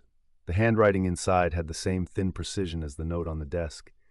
Each entry had a name, a date, and a description, clinical and strange. M. de Vries F., 17 Jan. Recurring dream of walking across a lake of glass. Water noise absent. 2 chimes on release. Unnamed fisherman, circa 1938. Last dream before drowning. The net opens like a mouth. 3 chimes on release. A void. H. Van Loon, child, 24 Mar. Dream of a room full of quilts, stitched with storm maps. Laughter audible for 11 seconds after containment. Containment? I shook my head like a dog shaking off water. The job was simple. Transfer the entries, name, date, notes into the computer I'd brought. Take a photo of each item. Go home. Do not sleep in any rooms, blue or otherwise. I set up on the central table. The camera was an old Polaroid, but the back had been hacked, a little slot where a roll of something thin and glossy fed. The lens was cold against my fingers, and when I pressed the shutter on the first cabinet, A1, a bell shaped like a seed pod, the camera made a sound like inhaling. The photograph slid out with a whisper. It wasn't a normal photo. It was translucent, light shimmering in it like oil on water. The bell inside the case made no sound, but something in the walls tinkled, a sound so faint I thought I imagined it. As I moved from cabinet to cabinet, I felt watched in a way that was not exactly hostile, more like being measured. The air seemed to thin at the edges, like the room was a lung that someone else was breathing. The ampoules held their threads the way a sleeping hand holds a secret, loosely, but you knew if you tried to take it, you'd wake something. An hour passed. The rain began, soft as a hand on a window, then insistent. The only clock in sight was a tall thing in the corner with a face like moonstone and a pendulum shaped like a drop of mercury. It didn't tick. The note had said not to wind the clocks. Fine by me. Time felt strange enough already. My phone insisted it was still just after 9. My bones said midnight had come and gone. At some point, I became aware of a quiet I hadn't noticed before. It was the quiet of all the small noises in a room having agreed to stop. I looked up from the ledger and saw someone standing at the far end of the hall. Not someone. The suggestion of someone. A tall, thread-thin absence against the books, like heat shimmer bent into the shape of a person. If I didn't look directly at it, I could see it better. The slope of a shoulder, the hollow of a throat, the impression of watching eyes with no surface to catch a reflection. "Hello," I said, and immediately felt foolish. The figure didn't move. The rain gave the windows 1,000 tiny legs. I blinked, and it was gone. I told myself I'd been staring too long at glass. I forced myself to keep working. The names grew stranger. Some entries had no names at all, just descriptions, or a single letter where a name should be. One page near the back had its lines rubbed almost clean by eraser. Under the pale smears, I could make out Collector Manifest, written and then obliterated. The page numbers skipped, 48, 49, 49 again, and a brownish thumbprint on the corner that had the distinct look of blood aged to rust. When the chimes came, they came from everywhere. Not loud, never loud, just a brushed chorus of bright pings, as if someone had run a fingertip around the rim of 100 glasses. I froze, pen over the ledger in mid-stroke, as the sound rippled up and the room breathed in. The bells chimed again. Only once. The air pressed against my ears with sudden, childish fingers. Do not accept anything from a bell that rings only once. "I'm not accepting anything," I said to an empty room, and the empty room laughed very softly, like cloth pulled from a drawer. I told myself to take a break. Tea. That would be sensible. There had to be a kitchen. I left the main hall and followed a short corridor into a room paneled in blue. Everything in it was blue. The rug, the curtains, the dusty vase on the mantel, the quilt folded at the foot of a narrow daybed. The blue room. I stopped in the doorway. The lamps in here were on, though I hadn't switched them. The rug had a woven pattern of waves and eyes. The daybed's pillow had the soft, inviting dent of a head just risen. The quiet in the room was of a different quality. No chimes, no rain, just the velvety hush that clots around a sleeper and the thing that wants to be near them. I stepped back into the hall, heart beating the way it does when you realize the step you just took was a cliff. I shut the blue door carefully without letting it latch. Back in the main hall, the camera had taken a photograph while I was gone.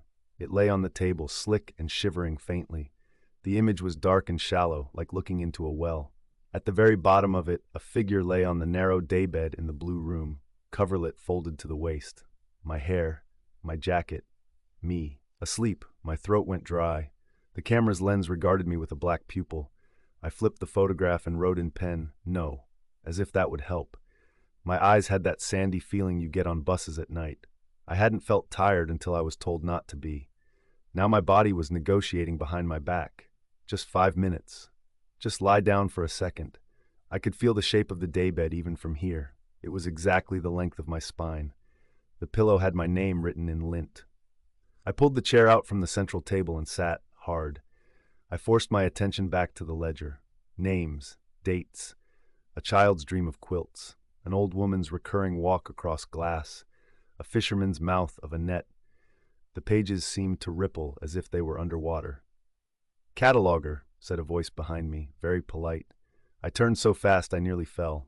The figure from the far end of the hall stood now beside the tall clock, its edges catching a few sparks of light from the lamps. If you could weave absence into cloth, you'd get that shape.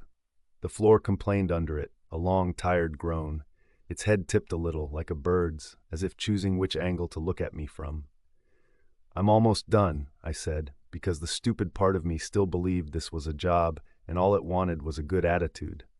"Good," the figure said. The voice did not come from its non-mouth. It came from the room, from the ledger's cracked spine and the little bell's hollow and the space between my eyes and what I could see. It was neither male nor female, old nor young.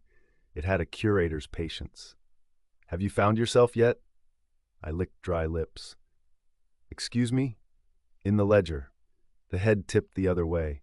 "Sometimes you appear early. Sometimes you don't write your entry until the end." "I'm not writing an entry for myself." I closed the ledger with a flat slap. The photograph underneath squirmed like a fish. I'm here to transfer data. I'm here to... The chimes rang once. All the hairs on my arms lifted. The figure's absence body brightened, like hoarfrost thinking about light. I thought of the rule like a tide pulling at my ankles. Do not accept anything from a bell that rings only once. I didn't accept anything, I said again, softer. The room, the ledger, the daybed, the clock, all of them seemed to be holding their breath to see whether I'd noticed the trick. You came, the collector said, and I knew with that homesick certainty you get in nightmares what it was. Not a person, not a ghost, a profession, a mechanism of need assembled from time and patience and 100 rooms where people fell asleep and left behind a shape. That is acceptance. I'm not for sale. I stood. The chair's feet squealed like small animals. Whatever you collect, it won't be mine. Something like amusement trembled the empty air. What I collect is what you have already lost. The lights dimmed, not by a switch, but as if a hand had cupped them. Rain thickened.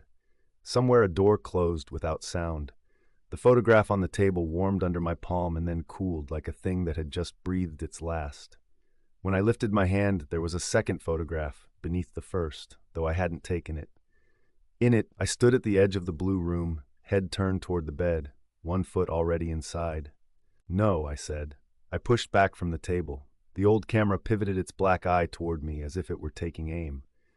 I won't sleep, I told the figure, the room, myself. I'll stay awake all night. You won't, the collector said, with no malice at all, the way gravity says we are all going down eventually. I ran. Not away. There wasn't an away, but along the cabinets, reading names like a litany. Piet's dream of falling, Elise's dream of the house that bleeds lamps, Jeroen's dream of the train left running. Their ampoules glimmered, tiny storms bottled and yearning. My hands itched with a stupid, holy desire to let them out. When the first one fell, I can't honestly claim I didn't help it. The ampoule shattered like frost. The thread inside sprang out, and the room filled with the sound of waves without water. It wasn't loud. It was total. The scent of salt went violent. For one panicked second, I thought the room was flooding, but what spilled across the floor was not water, but the feeling of water, the give of sand under a heel, the tilt of a boat beneath your gut, the cold breath of a wave very nearly touching your mouth. The old clock's pendulum began to swing, slow and grave, though no one had wound it. The collector's head tipped toward the mess on the floor, as if at a fond dog tracking mud. 3 chimes on release, it murmured, and the bells around us answered all together. Ping, ping, ping. The wave of feeling struck the blue room's door and went through it as if the door were a sigh. The lamps there flickered.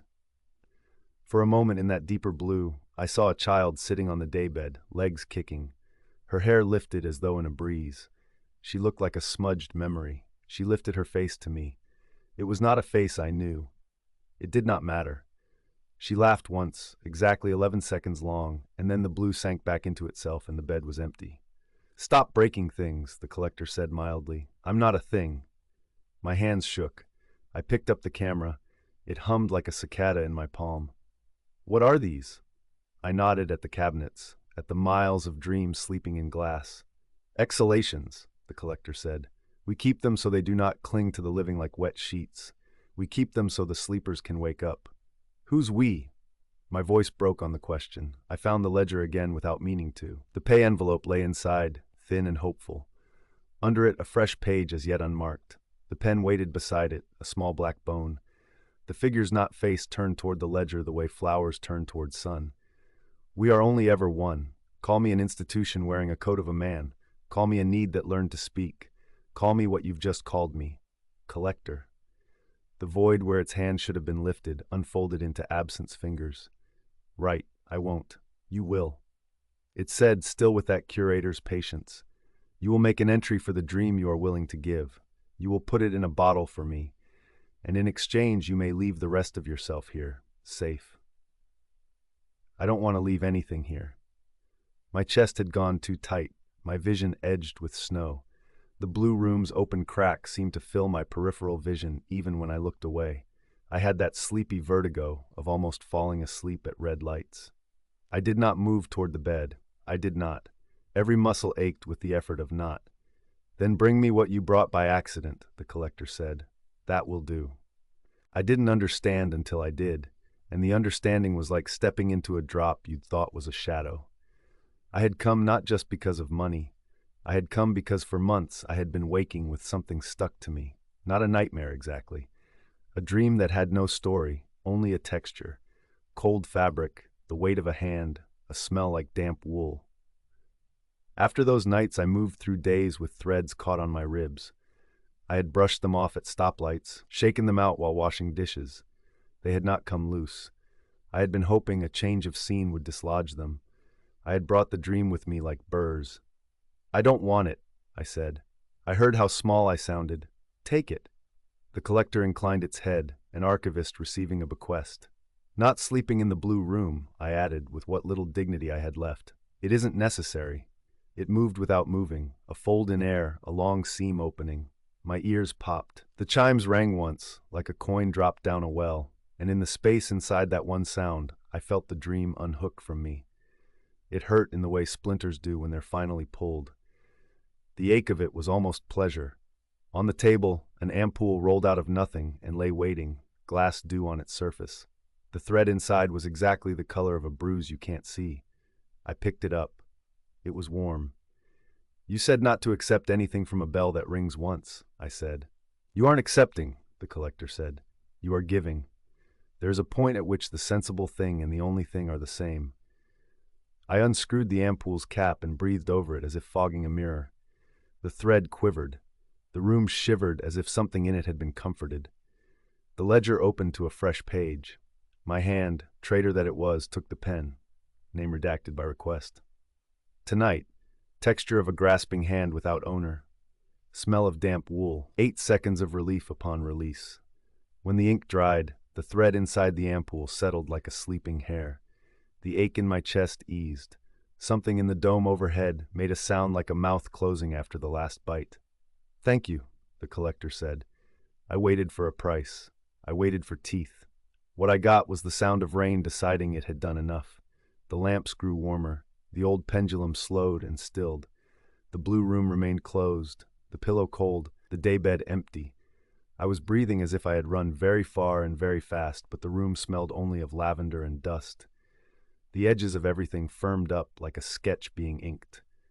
"Am I free to go?" I asked. "For now," the collector said. Kindness or hunger, I couldn't tell. "Take your pay. Take your photographs. Take the rest of your night home." A laugh came out of me then, shaky and a little wet, and I hated how grateful it sounded. I didn't remember taking the pictures, but a neat stack of them lay on the table now, translucent as puddles, each image holding its own small weather. I slid them into my bag. The pay envelope went into my pocket. The ledger closed at the soft push of my hand with the compliance of a trained animal. At the door, I turned. "It is idiotic to thank the thing that almost made you less. I did it anyway." "For not making me sleep," I said. The absence that wore a shape inclined its head again. "We cannot make anyone sleep," it said. "We only make it very hard to do anything else." The key was cold through the door. When it clicked, the sound felt like my name spoken correctly. The hill's wind had teeth, but they were normal ones. Down in the valley, the train mourned again and kept going. Night diluted toward a color you could call morning, if you wanted to. My taxi hadn't stayed, of course. I walked.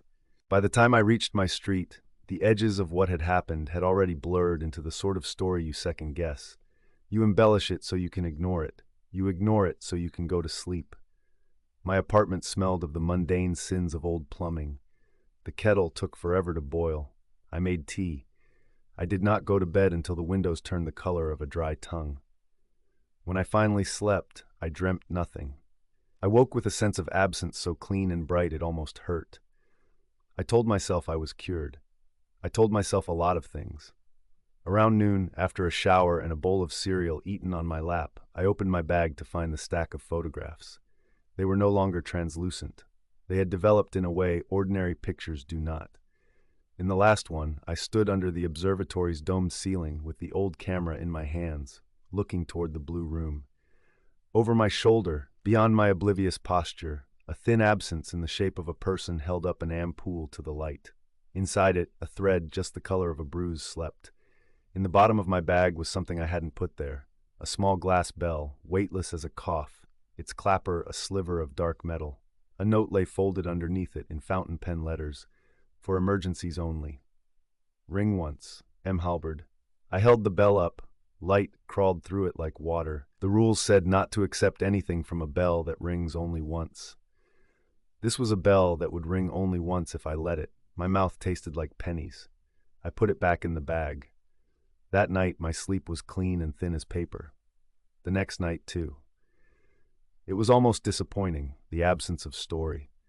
But a week later, just as the relief had started to feel like normal life, I woke at 3 in the morning with the certainty that someone was standing at the end of my bed. No hand on me, no smell of damp wool, just a quiet like a room full of unsaid names and the faintest brush of glass against glass, like a museum settling into itself in the dark. I did not turn on the light. I did not move. I breathed and counted and stared at the seam where wall met ceiling until it trembled. From the bag in the closet, under old receipts and the camera and the envelope of pay I still hadn't spent, a single chime sounded, bright as a drop of water. Only once. I didn't accept anything. I told myself that as the room exhaled and the shadow at the end of my bed uncoiled like a thought deciding to become a decision. I said the words in my head as if they could make a rule. I told myself reasonable things. My mouth filled slowly, slowly with the taste of sleep. I met Kala in the classifieds. Not the respectable kind, the gutter of the internet, where work is a whisper passed around like a contraband cigarette. We were both good at saying yes to weird, legal enough gigs. A fake argument at a child's birthday party, a staged breakup outside a dentist's office, handing out flyers in a cemetery at midnight to catch a certain vibe for a micro-label's music video. We fell in love on the walk home from one of those jobs, the kind where you spend 2 hours screaming at each other for strangers and then share a quiet bag of fries, giddy and raw. A month later, we shared a lease. A year later, we shared toothbrushes, hangers, and a half-joking Pinterest board of wedding venues we could never afford. We also shared the secret that we liked to be hired for things that made our lives feel like a story someone else might tell. The call came on a damp Friday. I was scrubbing burnt coffee out of the pot when my phone lit up. No caller ID. I thumbed it on with the automatic caution of someone who trades in anonymity. This call may be recorded for quality assurance and training purposes, an automated voice said. Please state your name and date of birth. Nathan Pierce, June 4th, 98. A soft beep. A change in the air, like someone opening a door in a faraway room. Mr. Pierce, a man said, bright and affable. I've been told you're open to unusual work.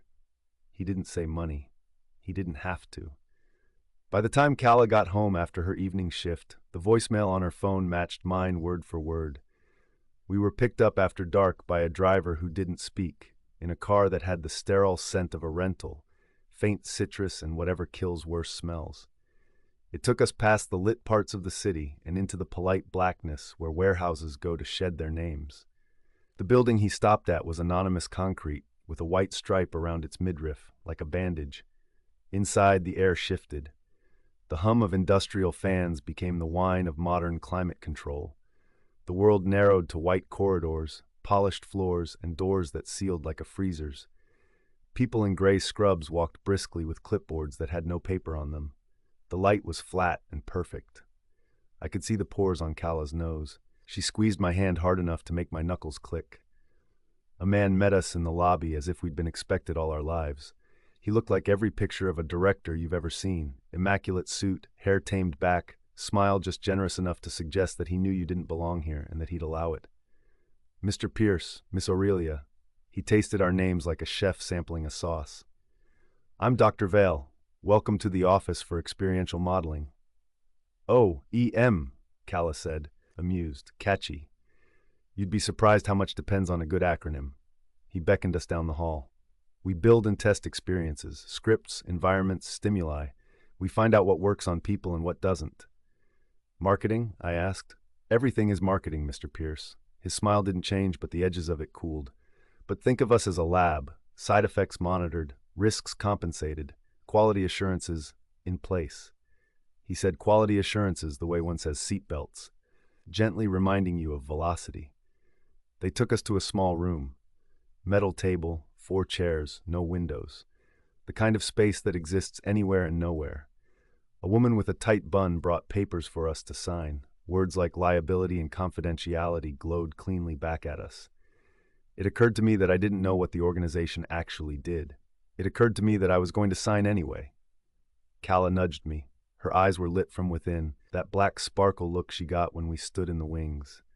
"We can walk away," she whispered. "Or walk toward," I said. Dr. Vale folded his hands. "We've done very well with pain thresholds. We've done very well with fear induction. Tonight we're calibrating something subtler, non-invasive, brief." "What does that mean?" Calla asked. "It means we'll learn what your minds do when we place them somewhere new," he said. 30 seconds of discomfort, perhaps. A little noise, a little suggestion. Then a debrief. Then the two of you will never have to look at coupons again. We laughed the way people laugh when a doctor says, "You'll feel a little pressure." They didn't strap us down. That should have made me feel better. Instead, it made me realize straps would have made sense. A technician placed 2 cool, coin-sized pads against my temples and tightened a fabric band around my head. He did the same for Calla. The pads had the faint chemical smell of something that had been wiped and wiped again. In the corner, a camera watched us with a red light the size of a bead of blood. "Relax," Dr. Val said, and flipped a switch on a gray box with a dial in the middle. Something hushed in the room, like all the silence had suddenly been arranged neatly in boxes. I heard a noise that didn't seem to come from anywhere. A soft, low throb, the infrasonic kind you feel at concerts in your sternum, except we were sitting in a refrigerator of a room with our hands folded like children. Calla's fingers found mine under the table. I smiled at her. She smiled back, except her smile seemed to lag a fraction behind her face, like a mirrored video buffer catching up. The throb changed timbre.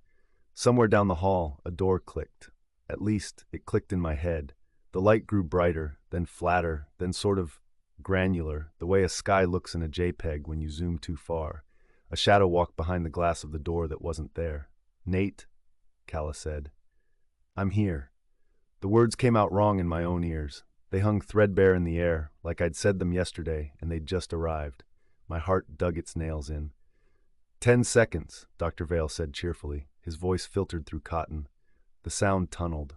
The room seemed a shade too narrow. A whisper rode the bass. "This call may be recorded." The words were syllables only. Then they were my mother saying my childhood nickname in the way that meant she'd found something terrible in the laundry. I felt the urge to stand, to run at the door, to find a corner that could cradle my back and prove geometry still worked. Calla's grip tightened. Her face did that delay again. Our clasped hands felt like 2 gloves patting across a table without anyone wearing them. "Time," Dr. Vale said. The throb ceased. It didn't fade. It ended, like a blade pressed against a string. The silence afterwards tasted metallic, like I'd bitten my lip in my sleep. "Excellent," Dr. Vale said, as if we'd just aced a quiz we hadn't studied for. "Notes, please." I tried to explain the nonsense. The wrong-sized room, the wrong-timed smile, the voice I hadn't heard in years reissued like a coupon. Calla said it had felt like being inside a held breath. They paid us in a thick envelope and let us go with the sticky warmth of praise clinging to our shoulders. Out in the night, the wind moved differently on my skin. Streetlights shook in a way I couldn't see, only sense. We didn't talk about whether we'd come back. We came back. The second time, they separated us. 2 doors, 2 identical rooms. Someone said, "Couple dynamics can bias results." Someone else laughed in a way that said nothing was funny. The band went on my head. The pads cooled my skin. The switch flipped. The unfamiliar place they dropped me this time wasn't a room. It was a tone. It was like walking into a place where the air had an opinion about you. It disliked your pulse. It thought your bones were too loud. The table in front of me had a shallow scratch that wasn't there until I stared at it, and then it had always been there. I heard footsteps in the ceiling that didn't exist. A figure passed the little window. I didn't see it. The space saw it and told me about it after. "Nate," a voice said. It was Calla, but also not. It was Calla as a recollection of audio played backwards and cleaned. "Don't." The switch clicked back. Silence smothered the sentence like a hand over a candle. On our way out, the corridor seemed longer than before, like it had taken up Pilates. The floor polish reflected not the ceiling lights, but a row of hanging bulbs that weren't there. I told myself I was tired. I told myself the body lies after you scare it. At home, I showered hot and hard until my skin flushed like I'd been slapped. We ate leftover pasta in front of an old survival show where a man tried to drink water through moss. Kala put her feet on my lap and fell asleep with her mouth open, the way people do when they trust you enough to be ugly. At 3:30, I woke up to the sound of someone whispering in the hallway. The voice wasn't a voice. It was the suggestion of a voice, the shape your brain forces into white noise when it wants to find pattern more than it wants to be right. I lay still, heart performing auditions. I told myself the building creaks. I told myself the vent chatters.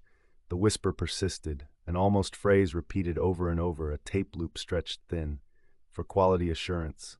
I got up, because staying in the bed made it worse. The way staying on the couch makes the horror movie take place less inside the TV and more inside your living room. The hallway was empty. The night had that dense orange sodium quality that makes everything look like blood diluted in sink water. The whisper continued from nowhere and everywhere. I followed it to the bathroom. The mirror showed me a version of my face, constructed from memory first, then sight. For an instant, my mouth wasn't in quite the right place. It slid into position like a file snapping into a folder. "Nate," Calla said from the bedroom, drowsy and wary. "You okay?" I almost said, "Did you hear that?" But then I remembered the room, and the tone, and the way her smile had lagged, and my mouth stayed shut. It was the first time I didn't tell her something, and it was the first time the house felt like a set that had been poorly reset after a scene change. 3 days later, I was making coffee when the radio turned itself on, and the ad read was my voice inviting me to come back in on Saturday for a quick follow-up.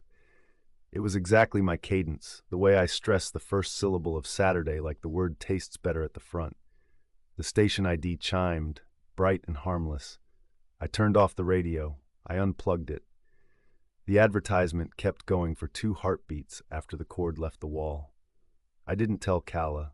She told me instead. "I dreamed I was in a room the shape of a question," she said that night, shivering with excitement. It turned every answer into a different question until I forgot what the first one had been. It was God. She rubbed her forearms. "You know when you hold your breath too long and then breathing feels like drinking cold water?" "You like it," I said. "Not like," she said, grinning. "Need." That was when the shadows started behaving like they had jobs. A jacket over a chair became a hunched person until you looked straight at it and embarrassed it into being a jacket again. The cabinets snapped softly in the kitchen when I walked past, like mouths closing over words. I set my keys on the table and they rolled on their own toward the edge until I palmed them like an apologetic parent catching a child. I went back to OEM alone because I couldn't do anything else until I did. The same empty whiteness swallowed me. The same camera beads watched. Dr. Vale's smile was a notch tighter. He liked me more when I was a participant and not a man with questions. "I'm hearing things," I said as he affixed the pads, trying to keep my tone neutral, like I was discussing weather I hadn't ordered. "I'm seeing echoes." "Your perceptual field is lively," he agreed. "That happens. Think of it like waking up from anesthesia. The theater of the mind is still breaking down scenery." "What happens," I asked, "if the scenery refuses?" The band tightened on my head like a hand asking me to stay. "We're only taking a reading today," he said lightly. "No stimulus." He lied. The switch moved. The room went a fraction sideways. I felt the sound before I heard it, a pressure delta, like an elevator that didn't move but told you it had.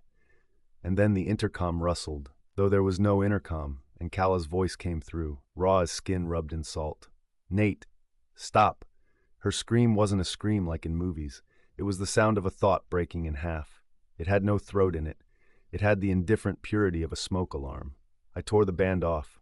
The pads tugged my hair like stealing. The world remained wrong. Under the laboratory light, the table's scratch became a gouge I could fit my fingernail into. The camera's red light refused to blink. The door had acquired the patience of a locked thing. "Open it," I said. Dr. Vale did not move. It took me a second to realize he wasn't frozen. He was moving, but slower than movement has any right to be. He blinked the way snow falls in a snow globe after you shake it and put it down. The technician on the other side of the glass raised his hand in a delayed wave. I put my shoulder into the door and felt it remember how to open. The corridor showed me the sets. Behind one pane of one-way glass, a living room that wasn't ours but wanted to be. Same cheap couch, same uneven floorboard by the hall. In another, a bedroom like ours if the wall were tastefully darker. And in the center of the room, Calla, in profile, laughing at something that hadn't happened yet with a mouth that belonged to my memory of her. "Calla," I said, and she turned toward me, and her face changed twice on its way to arrival. "Please return to your room," a polite voice said. The ceiling speaker blinked a little green light, except there was no ceiling speaker, only light and white. I went toward her because of course I did. The glass didn't shatter. It flexed around my fist like a muscle and pushed me back with a sensation like chewing foil. The living room that wasn't rippled like cheap watercolor, then stabilized, prouder of itself. "Stop," the Calla in the room said, except now it was two of her. One with her hair tucked behind her ear the way she never did. One with a freckle on the left temple that I was pretty sure it hadn't existed last summer. Both smiled at me. Both were wrong. "Which are you?" I asked stupidly, which is to say, like a man who knows the answer won't save him but asks anyway. Both of them said at the same time, in our shorthand, "What was the first thing we fought about?" It was an old joke, a way to diffuse a real argument by turning it into the memory of an easier one. "Whether the moon is just a rock," I said, breath misting the glass that did not want to accept that it was cool. "You said only is a dangerous word." They both laughed, Calla's laugh. I loved both of them with the kind of immediate loyalty that doesn't ask for documentation. The world tilted. The hum returned. The whisper said, for quality assurance, like a prayer. Dr. Vale's reflection appeared beside mine. In it, I was a little taller than I am. That wrongness felt worse than anything. "You never left your room, Mr. Pierce," he said gently, paternal. "You're still in the test. This is what you do under suggestion. You write a story that keeps you safe. It's impressive. It's also useful. We'd like to hire you." I tapped the glass with my knuckle because hitting it again would make me his kind of man. "Hire me to what?" "To help us model futures," he said. "People who tell good stories make good maps. Your partner's field is electric. Together, you're valuable. We'll take care of you. Quality assured." "You're lying," I said without knowing why, except that somewhere between my chest and my teeth, a splinter of something honest lodged. "This isn't about what I can imagine. It's about what you can make me keep." He inclined his head. "We're not monsters, Mr. Pierce. We don't keep anything." I took off the band in my hand, the one I'd torn from my head, and saw that the inside of the fabric was printed with instructions. "Do not remove during calibration. Do not expose subject to mirrors."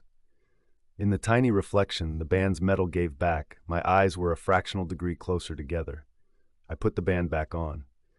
It wasn't bravery. It was the only lever in the room. The world tightened, as if a belt had been cinched around the building. The two Callas blurred, became streaks of dark hair and pale hands, merged, separated, merged. The hum became a grind. Alarms bloomed somewhere without sound. I spoke into the hum, not to Vale and not to whatever system wrote real in this place, but to Calla where I trusted she still sat, some room over, some minute ago, some layer deeper. "What was the second thing we fought about?" I said, voice raw. Only one of her answered. Only one could. "Whether a story is still true if you change the ending," she said, and her voice came out of the band, and it came out of the glass, and it came out of my mouth because sometimes love is a ventriloquist. "You said yes, I said sometimes." The band burned my skin. The burning was small and real in a way that cut through all the unreal. I yanked it forward hard enough to tear the cable loose. Everything dropped, not like a fall, not like being pulled, like a sound stopping mid-note. In the room that was actually a room again, Calla sat in a chair opposite me with pads on her temples and tears drying salt in little wings beneath her eyes. Dr. Vale's smile had finally failed him. In its place, a thin, pale mouth like a paper cut. The camera bead didn't glow. "You'll regret that," he said. He meant it. That made him most honest. Calla stood. She was Calla-shaped and Calla-warm when she stumbled into me, and her hair smelled like the same cheap shampoo that had welcomed me home for a year. We didn't speak. We backed out of the room with our hands up like we were leaving a negotiation. No one stopped us. That scared me more than if they had. Outside, the air was the wrong temperature for the night, and the wind smelled faintly of lemon and nothing. The driver who had brought us was gone. We walked until our mouths forgot how to be closed. We kept walking until the building became a block of memory far behind us, and then an anecdote, and then the kind of dream that makes your throat tender when you wake. At home, the cabinets didn't snap. The jacket was a jacket. The radio stayed dead when it was unplugged. We haven't been back. Sometimes, in the bathroom at 4 in the morning, the mirror lags a fraction, like a video buffering, and I wait until it catches up before I move. Sometimes the kitchen light hums a frequency that fits too perfectly between two of my teeth. A handful of nights I wake before dawn and hear a voice like mine from inside the wall clearing its throat to sell me something. Calla laughs easier now. Or she laughs that way on purpose, so I won't watch the corners of her mouth for delay. We made a new Pinterest board called Places You Can Afford If You Don't Mind Ketchup as a Vegetable. We hold hands the way people do when they've been given something back instead of something new. Last week, an envelope with no return address arrived. Inside was a single sheet of paper and a phrase printed at the bottom in a font that was almost kind. This call may be recorded for quality assurance. Above it, in pen, someone had written, "It's tough out there. We could still take care of you."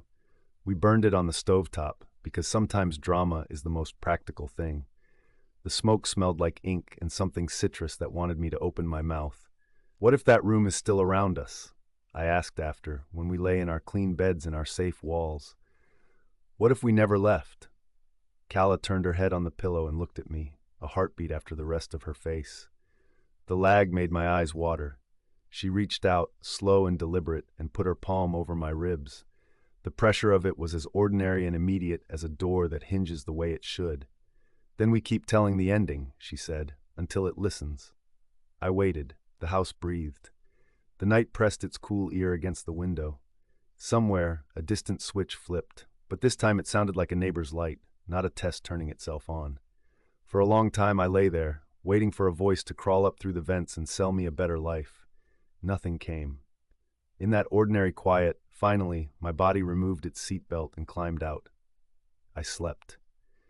And if somewhere far away a bead-sized camera blinked, it did it on someone else's watch.